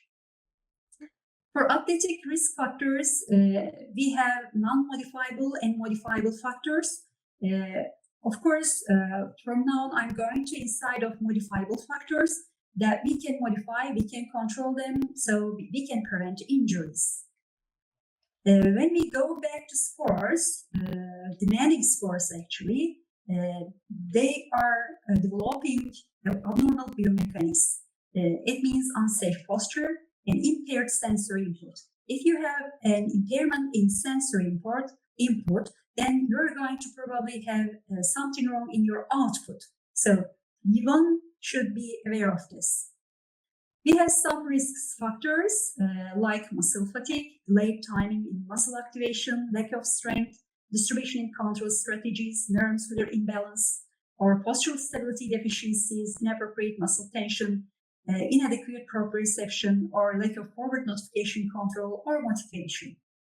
In that prevention strategy, in that risk management strategy, we can restore all aspects. They can be neuromuscular aspects, as you can see here, musculoskeletal aspects, cardiorespiratory, balance, mobility aspects, and also cognitive and emotional aspects, which are very, very important. So we need to control all of the aspects, at least as much as possible, of course. By the way, we need to be aware of development. We need to be aware of fun and enjoyable stuff and safe caring. So exercise is the most important prevention modality, I can say. For that modality, there is a really good literature background. Actually, dynamic neuromuscular system stabilization exercises are the most important exercises. There is some literature about that, and we have also a good article about it. So in that articles, we mentioned actually to integrate neuromuscular training to health-related physical fitness and skill-related physical fitness, and to combine them, because we need to combine them. It's not enough. We also combine different approaches of exercises. You see 10 exercise approaches here. They seem to be different. However, we can combine them together and we can mention them. In here, you will see the most important mobility and stability stuff. At the same time, we need to do something for cognitive training, for social integration, and stress management, and neurocognitive information. These are all important components. So brain plasticity, actually, we are not only focusing on our muscles, on our strength, on our performance, we actually focus on brain plasticity, and we work to change our brain plasticity. And we integrate it into the all parts of function, health, fitness, and performance. At the first step, we balance mobility and stability, and lately we focus on technical and tactical, and also integration, the equipment-based stuff. I'll come to an end. When to integrate neuromuscular training, if you ask this and if I answer this, you started as soon as possible. Actually, at the pre-adolescence time can have better results. So we have steps to integrate it, and we have to work with team together. We have a training example here, but I miss it. Thank you. We celebrate World Sports Physical Therapy Day in December 8th. This is the first year of this kind of action, actually. We need your attention too. Thank you for your attention. Thank you very much. Actually, when I was trying to understand your presentation, I would like to also combine with the first session of Professor Mustafa Şahin. It was mostly about mental, and yours is physical. And what I learned up to now, we were talking about lifelong learning, But in your case with Professor Dr. Mustafa Şahin and yours, I think now is lifelong activate and not only physically, also mentally, it's really important. So thank you very much again. Very detailed and very important, maybe real professional athletes and for sports educators. Thank you. Thank you.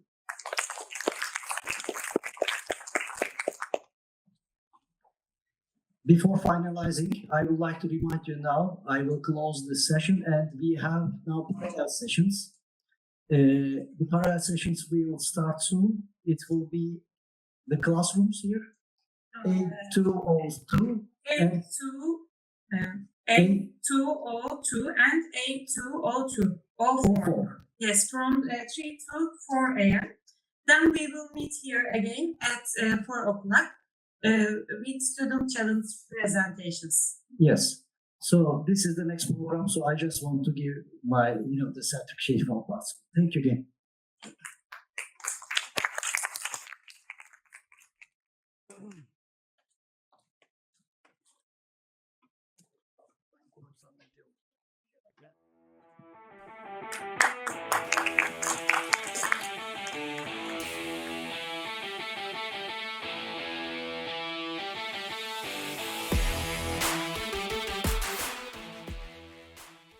Good afternoon. It is a pleasure to be here. I'm Samantha Sedda, founder of EduLab, education through sport trainer and Compets community member. And my session is about ETS methodology, courses, and community build.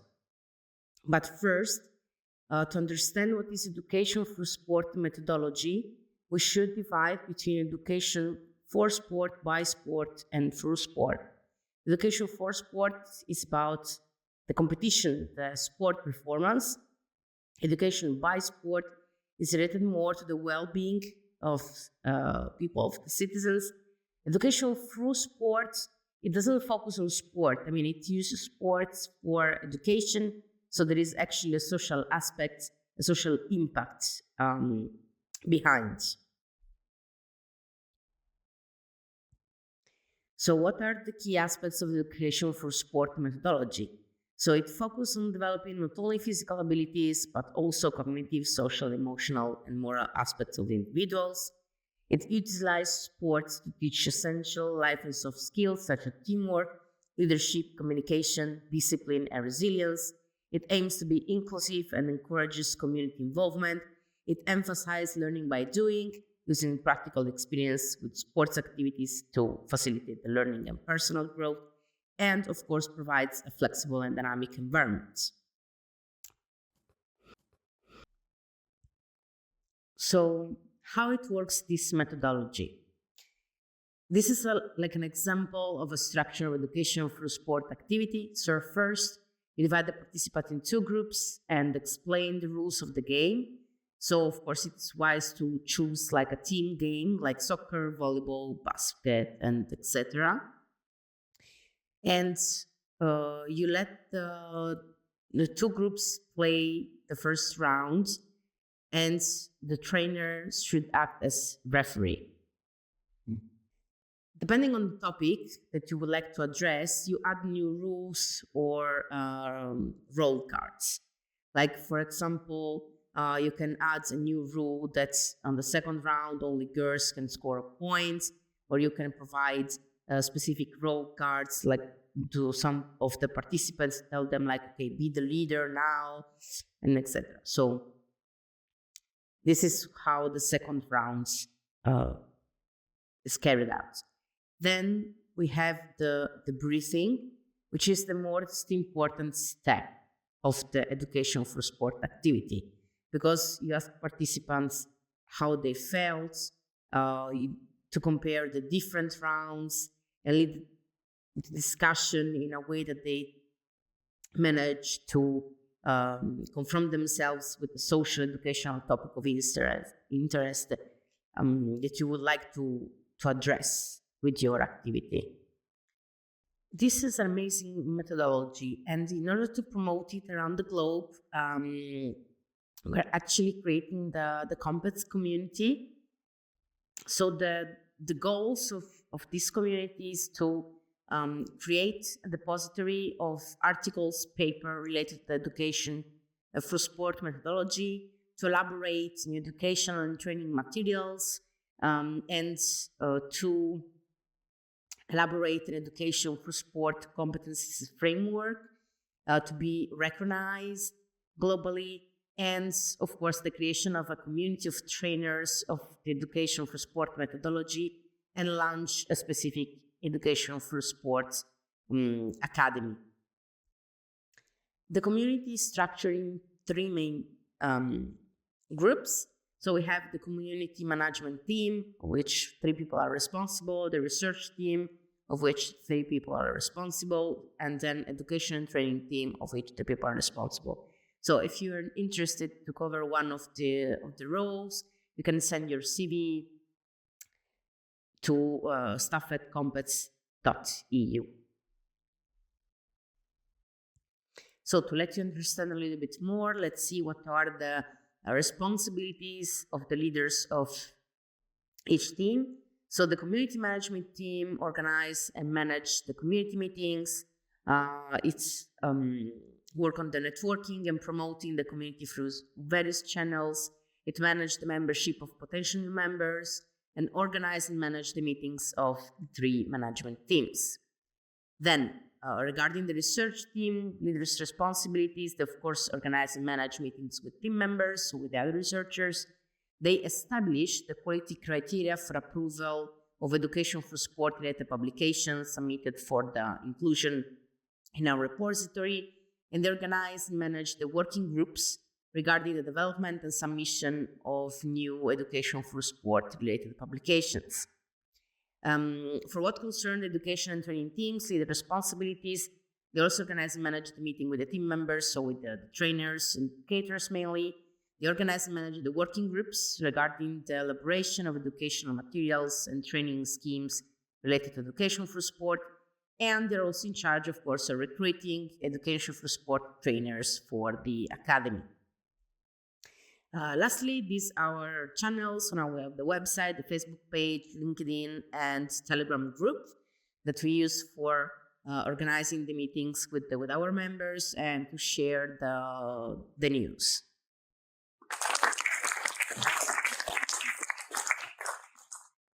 Ladies and gentlemen, good morning and welcome to the first edition of ICSE conference. My name is Maria Gazzapirina, and together with my colleague Roberto Sorinas, we created and co-founded 4 different institutions. Among those, there is NGNS Berlin, which I'm legally representing, and is also one of the institutions that actively collaborating for the realization of the conference. Before starting introducing you the philosophy of the conference, let me thank all the support team as well as our host, the University of ICSE. Thank you very much for the great job that you have done.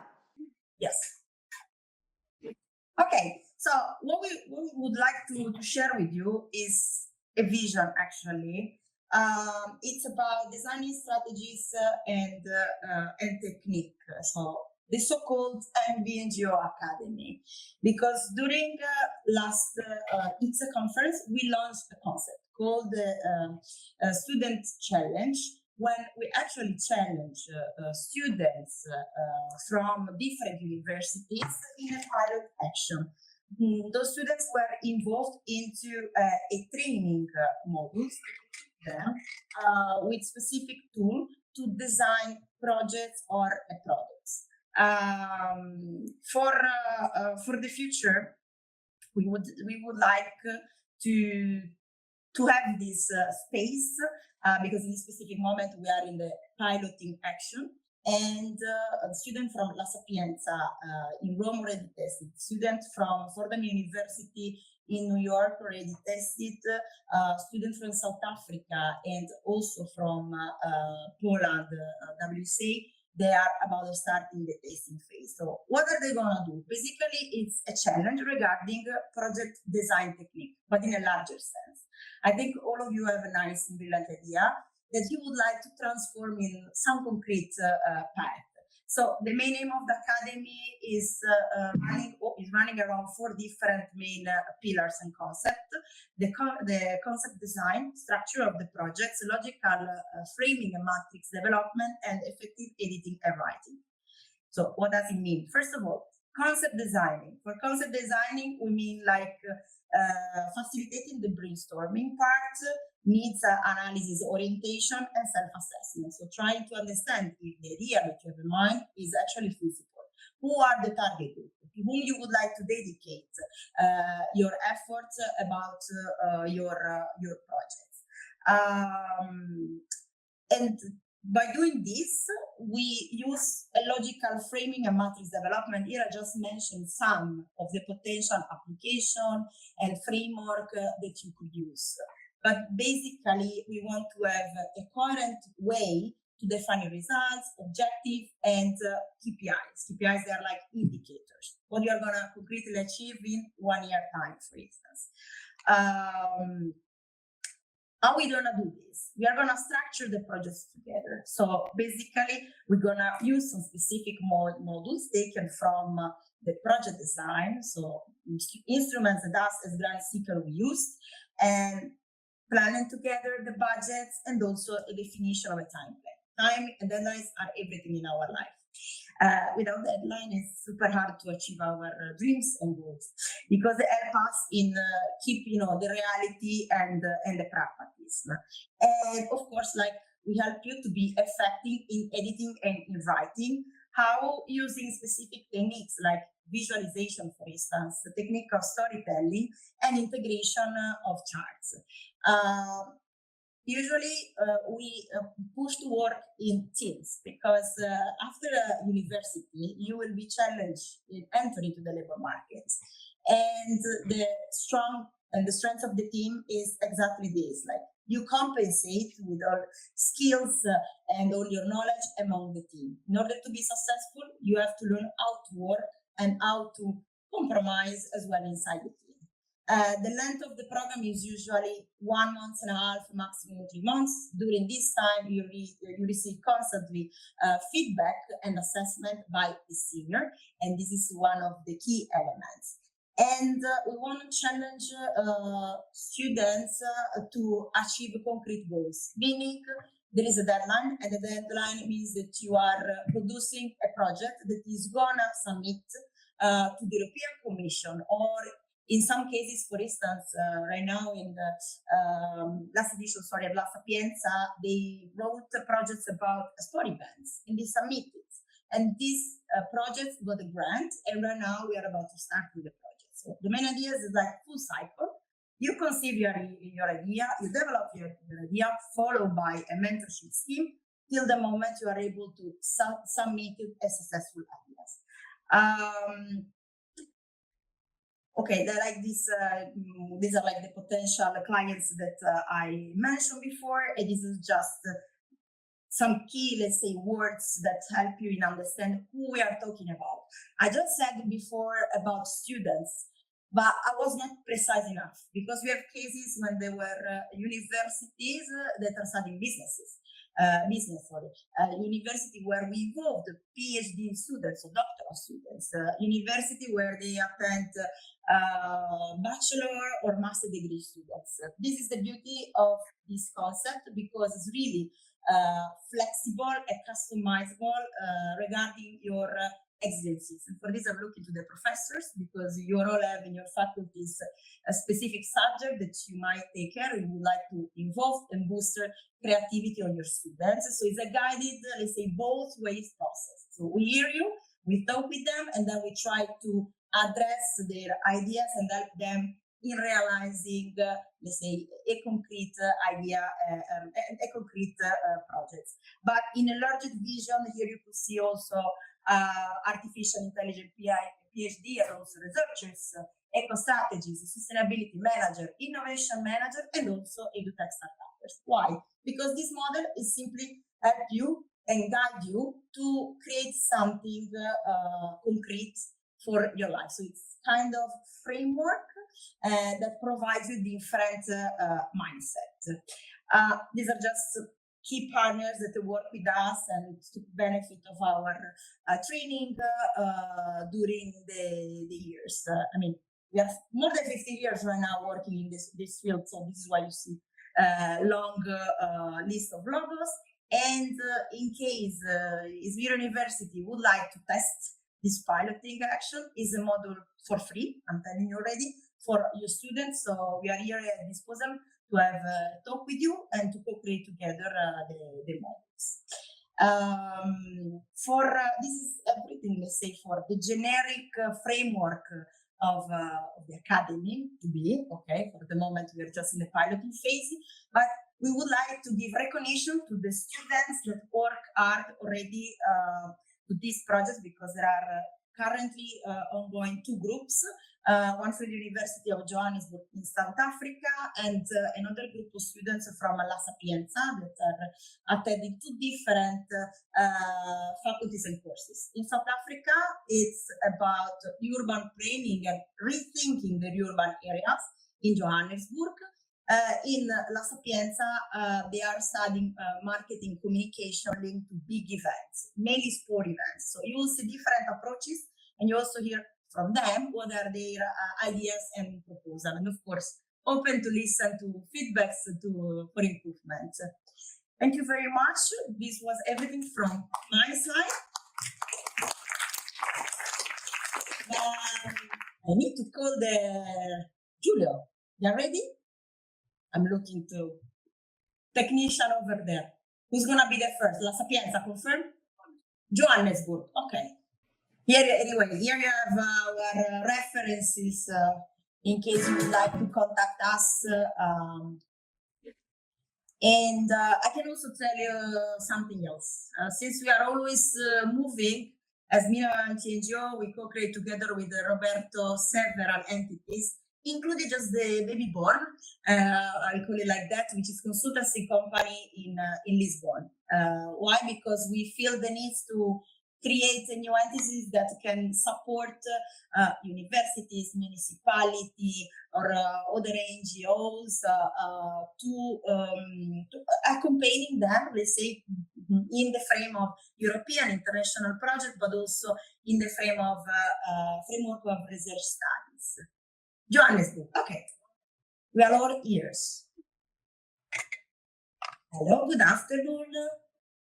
Good afternoon, how are you? Very good, thank you.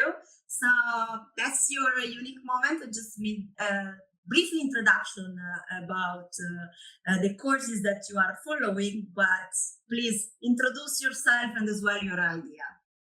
All right, so just as an introduction, myself, I'm Chengete Chakamera. I'm a lecturer at the University of Johannesburg. So yeah, I'm not a student, I'm a lecturer. And also my colleague here, Barbara Uri, she's going also to introduce herself. She's also a senior researcher here at the University of Johannesburg. Hello, my name is Barbara Uri. I am a senior researcher in the Department of Transport and Supply Chain Management. Thank you. Yes, thank you so much. If you're ready, you can already present your idea. It's good that you specify that you are a lecturer also, because I just said that it's not target to students, but also to different target group, even at your level. Please go ahead. Okay, thank you very much. Let me share my screen. All right. So we have already introduced ourselves. We are here from Johannesburg. So we are working on a project that is titled Developing Safe Sports Spaces as an Alternative to Urban Child Street Play for Social Housing Communities in South Africa. So what we call social housing communities in South Africa, they call them restructuring development program settlements. So these ones are done by the government. So the government build houses for the low-income earners so that they can have places where they can stay. So we identified some problems in these areas that we seek to investigate further. So the place that we are focusing on is called Oliven Woodbush. So this is an area that is located in Centurion. Centurion is a place that is not far from Johannesburg City. So it's a settlement that was built by the government for the low-income earners. So there are a number of issues that we have identified that are linked to this research. So what we are going to cover is what is shown here on this slide. We're going to cover a number of aspects. So in the interest of time, I'm not going to go through everything that is on the list, but we are going to start with what really inspired this particular project, that is the needs. So what we identified in this particular settlement is that there are several open spaces. So you could see that the house was designed in such a way that there are certain spaces that were left out. So the problem with these spaces is that the residents of those settlements, they now use those open spaces for dumping. So they dump a lot of dirt there, which also threaten the issue of health. And then those open spaces, they can even also be used for illegal houses. So there are certain settlers who can also come there and put their shacks, which can also put a strain on the resources on that particular settlement, given that the government would have planned for a certain number of people. Then the other thing that we identified is that there are lack of playgrounds or play parks in those areas. So you see children play on the streets most of the time, which is something that can threaten their safety because they share those streets with the pedestrians, cyclists, and also the motorists. So it's not safe for them. Then there are no recreation facilities in those particular settlements. So people could drive long distances to go like somewhere where they can have maybe some recreation facilities. So that is something that is lacking. So in view of these challenges, we say these open spaces can also present an opportunity. So the opportunity is that the playgrounds that are lacking, we can actually use, or they can use those open spaces to have play parks, or as play parks, they can construct nice play courts where children can play. Even also, if it is a multi-purpose play court, the adults can also maybe do some activities there. So that way it can relieve the streets from the children who usually play there, where the streets which are not safe. Then in terms of studies, we see that there are no studies that were done in the area. So it's a research gap that is there that we need to narrow and close. So what you can see here in this image, this is the state of things in that particular area. People can dump wherever they see an open space, they can just dump things there. As you can see there in this one, you can see that there are a number of people who are using this as a dumping area. Then this is showing us the children in that particular settlement who are also playing football on the street, and you can see there's a car there behind, and also that same street is used by cyclists, and then we have pedestrians, so it's not safe. Again, this one, you can see it's not only soccer that they can play there, they can even play other games on the streets, which is not safe. So in terms of objectives of this particular project, we want to assess the risks of urban child street play, and also the community's preferences for safe sport spaces in that particular settlement. Secondly, we want to create a theoretical framework and methodology outlining principles and strategies to convert abandoned areas that are currently being used as dumping places, to convert them into play courts. Then the third one is to design a scientific, needs-oriented, scalable, and replicable sports courts model. Those are the three objectives of this project. So in order to achieve that, we have come up with some theoretical foundations or principles or pillars that are important in order for this model to work. So as you can see theoretically, we have the principle of play and learning theory. So it emphasizes the learning and development through play. That is key. Then we also have universal design principles that are also important to make sure that the various users are accommodated regardless of their age and so on. Then the issue of environment is key, as you saw there in the previous slides, where people are just dumping. It's not good for the environment. So if we have these play codes, they can also be informed by this principle of environmental and sustainability frameworks that we can also integrate into our model. Then from the side of architecture, we also have some guidelines that can also guide. In South Africa, we have what we call SANS. So this one is generally is showing all the principles, all the guidelines that the people who construct play courts and other facilities, they have to observe. So we need to make sure that in our model, we conform to those guidelines. And then a multi-purpose design that we anticipate, because we said our play code that we want to suggest is a multi-purpose one. There are also guidelines that are there that we will need to follow. Then in terms of target groups, these are the target groups that we are targeting in this project. So my colleague is going to take you through the rest of the slides. So our target groups, we are targeting, these are children, parents, and guardians, local community leaders, and local schools. So other stakeholders that we in this project are the local government, Department of Women Settlements, Department of Sports, Arts and Culture, urban planners, and architects, as well as corporate sponsors. And then benefits of the target groups. So these are some of the benefits that are going to be get from this project. So in terms of children, there is going to be an increase in physical health.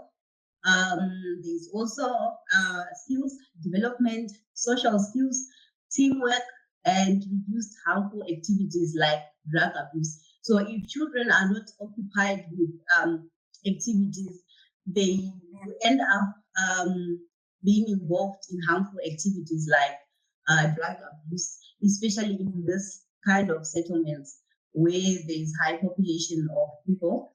And then in terms of parents who have peace of mind because they know that their children are safe, they are playing somewhere in a safe environment. And there's also sense of community. There is also an aspect of clean air. When we remove those dumping sites, now that we have play courts, and then people will not throw rubbish anyhow anyway. So there is that aspect that we will have, the parents will have clean air and the whole community at large. And then there's also going to be a benefit of self-environment for their children. And then community at large, this the community will benefit a clean environment. So once that those rubbish sites are closed and taken over by sports courts, then people will not throw rubbish anyway where they see open spaces, and also there's going to be less polluted open spaces and more income for informal traders around the sports court. So informal traders, they will be able to sell snacks to the children or people who will be around the sports courts. So that is also a form of generating income for the people in the community. So these for objective number one, it will be addressed through literature review, surveys and questionnaires, interviews and focus groups, and field observations. So with field observations, we need to observe areas where children commonly play to identify immediate dangers and risks. we also need to check what is the status of, of the infrastructure in the community. And then in terms of objective number 2, this will be addressed through literature review. And then objective number 3, this will be addressed through architectural and landscape design, collaborative design workshops, and expert consultations. These are our expected impacts. So we have improved child safety now that they will be playing in a safe environment. We also have increased community engagement. Parents that will be coming to the sports court, they will be able to also socialize with each other, and then we can also have positive behavior changes with the children being occupied with useful activities, good activities. So you might see a positive behavior changes.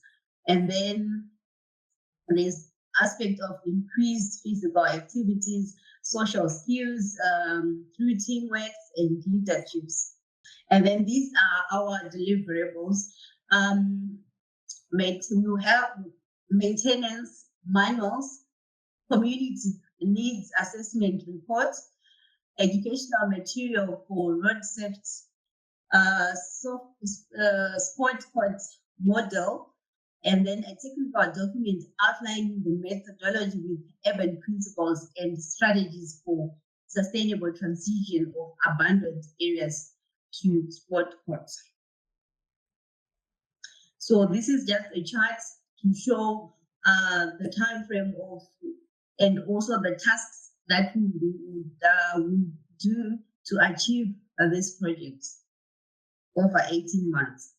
And then potential impact over time. So short-term impact in 6 months, we can have a reduction in children playing on streets and reduction of accidents, increased community engagement in recreational activities, enhanced safety awareness among children and parents seem to also educate. We can also have those awareness campaigns, road safety awareness campaigns. And then in terms of medium-term impacts, we can have, again, improved physical health and fitness levels of participating children, strengthened community bonds through shared recreational spaces, and reduce the risk of traffic-related accidents involving children. Now that they won't be sharing the space, children and motorcycle drivers, so there will be a separate between vehicles and the roads.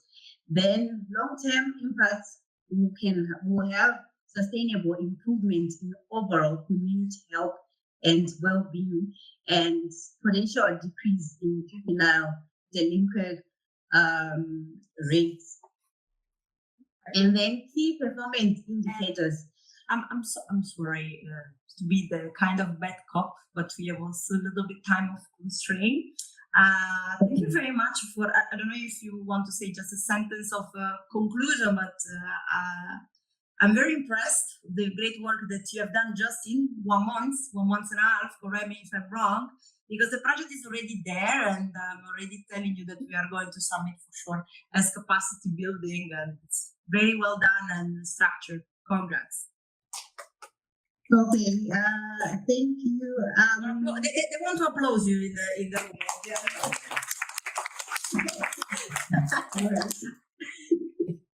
Now I know what we do. We are just looking for partners. I'm looking for watching for the university here. If they want to be part of it, we surely submit in the frame of capacity building higher education, which is basically bringing capacity in exchanging capacity and good practice in different regions of the world. Yes. Okay. Thank you very much. I think we can move to La Sapienza, right? Okay. All right. Thank you very much. Grazie mille. With whom we have the pleasure to talk with. Yeah. Can you see me? Yes. Yes, good afternoon. Good afternoon. Just one moment, because my colleague is sharing the screen with the presentation. In the meantime, can you just say the title of the presentation? Yeah, Run for the Planet. Okay, so I start. First, it's a pleasure to be here today, and we are honored to present our project, Run for the Planet. And this initiative combines sports and sustainability, aiming to create a model for environmentally conscious marathons. And so let's explore how this project came to life and its further goals. We started with a problem. The idea behind this marathon started with a simple observation. Running events like marathons are inspiring, but also environmentally costly. Every year, thousands of marathons are held all around the world. Oh, okay, I think now you're... Yeah, you can keep going. Okay. Yes, you can see it. I can go for it. Okay, and so every year, thousands of marathons are held all around the world, and millions of people take part in them. But all of these marathons have one thing in common, that is plastic waste. For example, during the 2022 Naples Marathon, we saw a huge amount of plastic bottles and cups left behind. This event inspired the idea of redesigning the marathon to reduce their environmental impact while encouraging eco-friendly behaviors.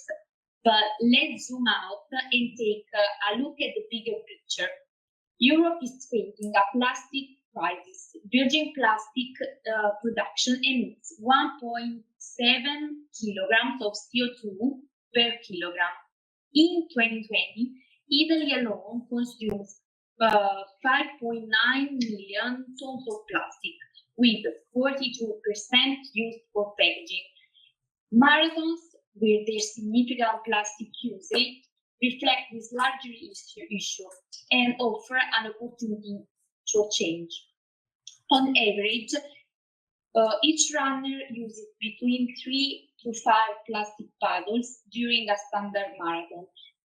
With 10,000 participants, that's approximately 50,000 bottles. This waste results in 5 tons of CO2 emission and 1,000 kilograms of plastic, which can persist in the environment for decades.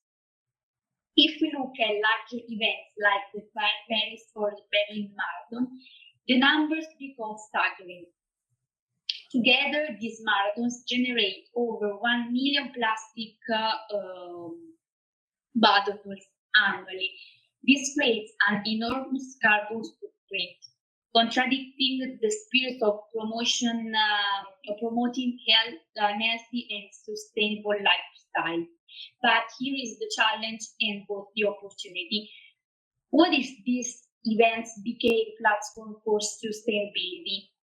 By rethinking how these events are organized, we can turn them into powerful tools for raising awareness, promoting eco-conscious behavior, and reducing the environmental impact.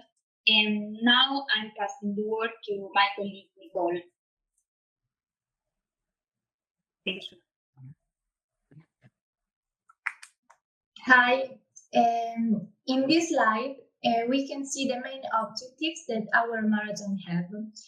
The first is the environment awareness. The second is the values of sport. And the third is sustainable guidelines. With the first, we want to educate runners about plastic waste and how to reduce it. With the second, we want to showcase the values of sport because sport teaches us at the same time respect, solidarity, and commitment. And these values are important for the environment as well. With the third, we want to develop sustainable guidelines because we want to create a best practice that other marathons can use to be more eco-friendly day by day.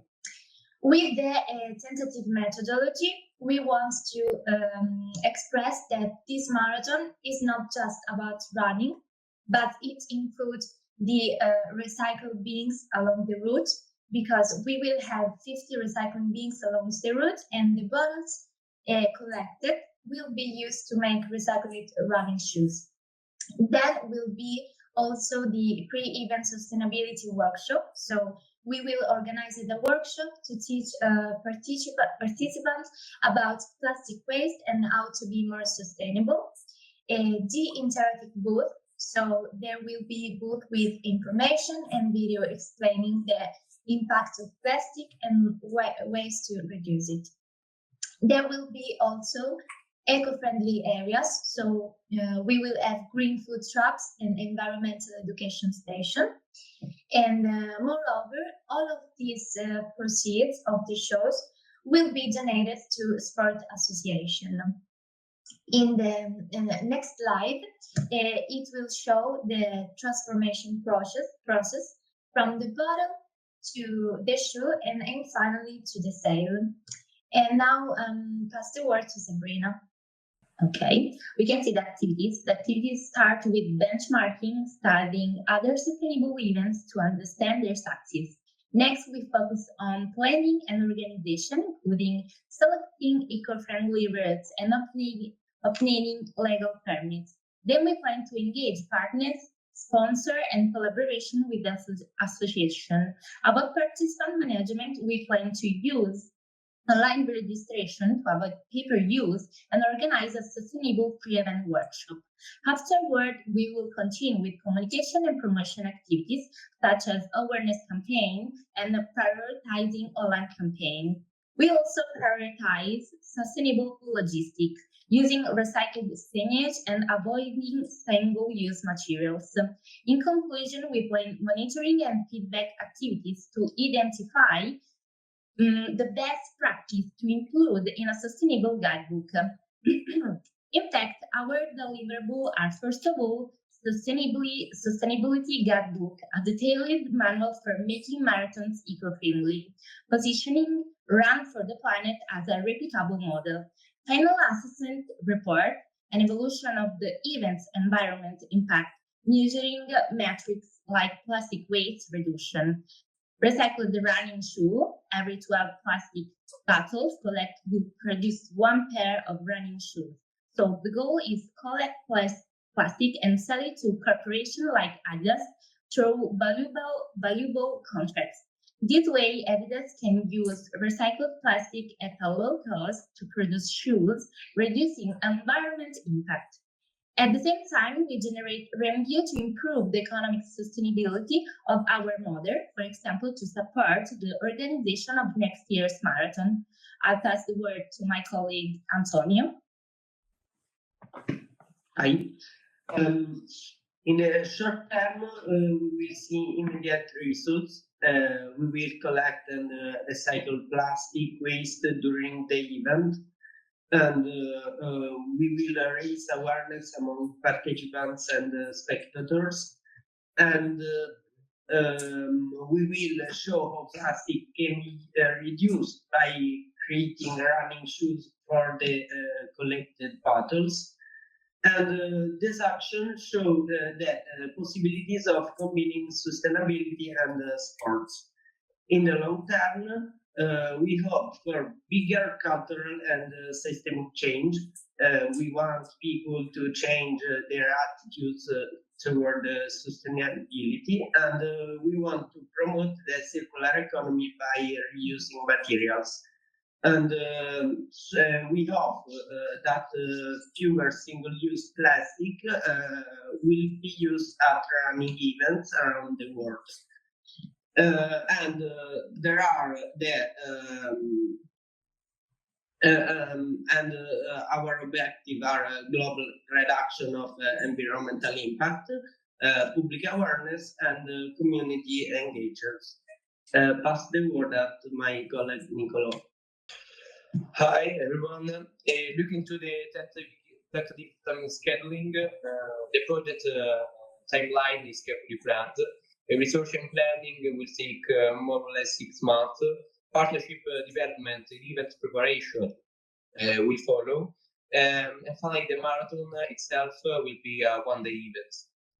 But data collection and the impact assessment will continue for several weeks post the event.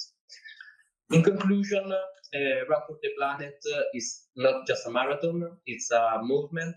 By addressing the pressing issue of plastic waste, it exemplifies how sports can lead the way toward sustainability. So we want to thank you for your attention and for listening to our project. And we hope you are as inspired as we are to take this journey towards sustainability. Thank you very much. Congrats. It's really nice idea, and again, also you're just opportunity to submit these projects. Last year that we submitted with La Sapienza an idea board like this through the Student Challenge won. Again, so you are invited to encourage you to keep on working on this good dynamic of the group. And I would like also to thank Gianangelo Boccuzzi, who is not today with us, but follow both groups. And I know you are nodding, so meaning that he did a really great job of mentoring, supporting psychologically, because also it's the first time, I guess, for you to present officially this project. So it's not easy at all. Thank you very much. And we will follow up as well with your first. Thank you so much. Thank you. Thank you. Okay. We conclude because for the day the program is over, but we thank everyone that made all this possible. And we remind you that tomorrow is the second part of the symposium.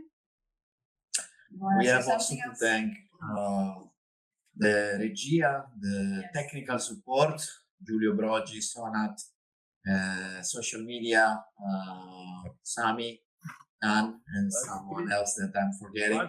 I have to thank as well Sibel for his support, Noor, that is not in the room, Alessandra Lupis. Noor is there. Alessandra Lupis for the help on as well on the Student Challenge. And of course, the university, they welcome us and also us to make us feel at home. And as well, this cooperation that today was a very solid and is a continuous path we are having. And we had many contributions, different from all over the world. Yes, that's true. And I would like, I don't know how many people follow us in streaming, 2 million, 3 million. Doesn't matter.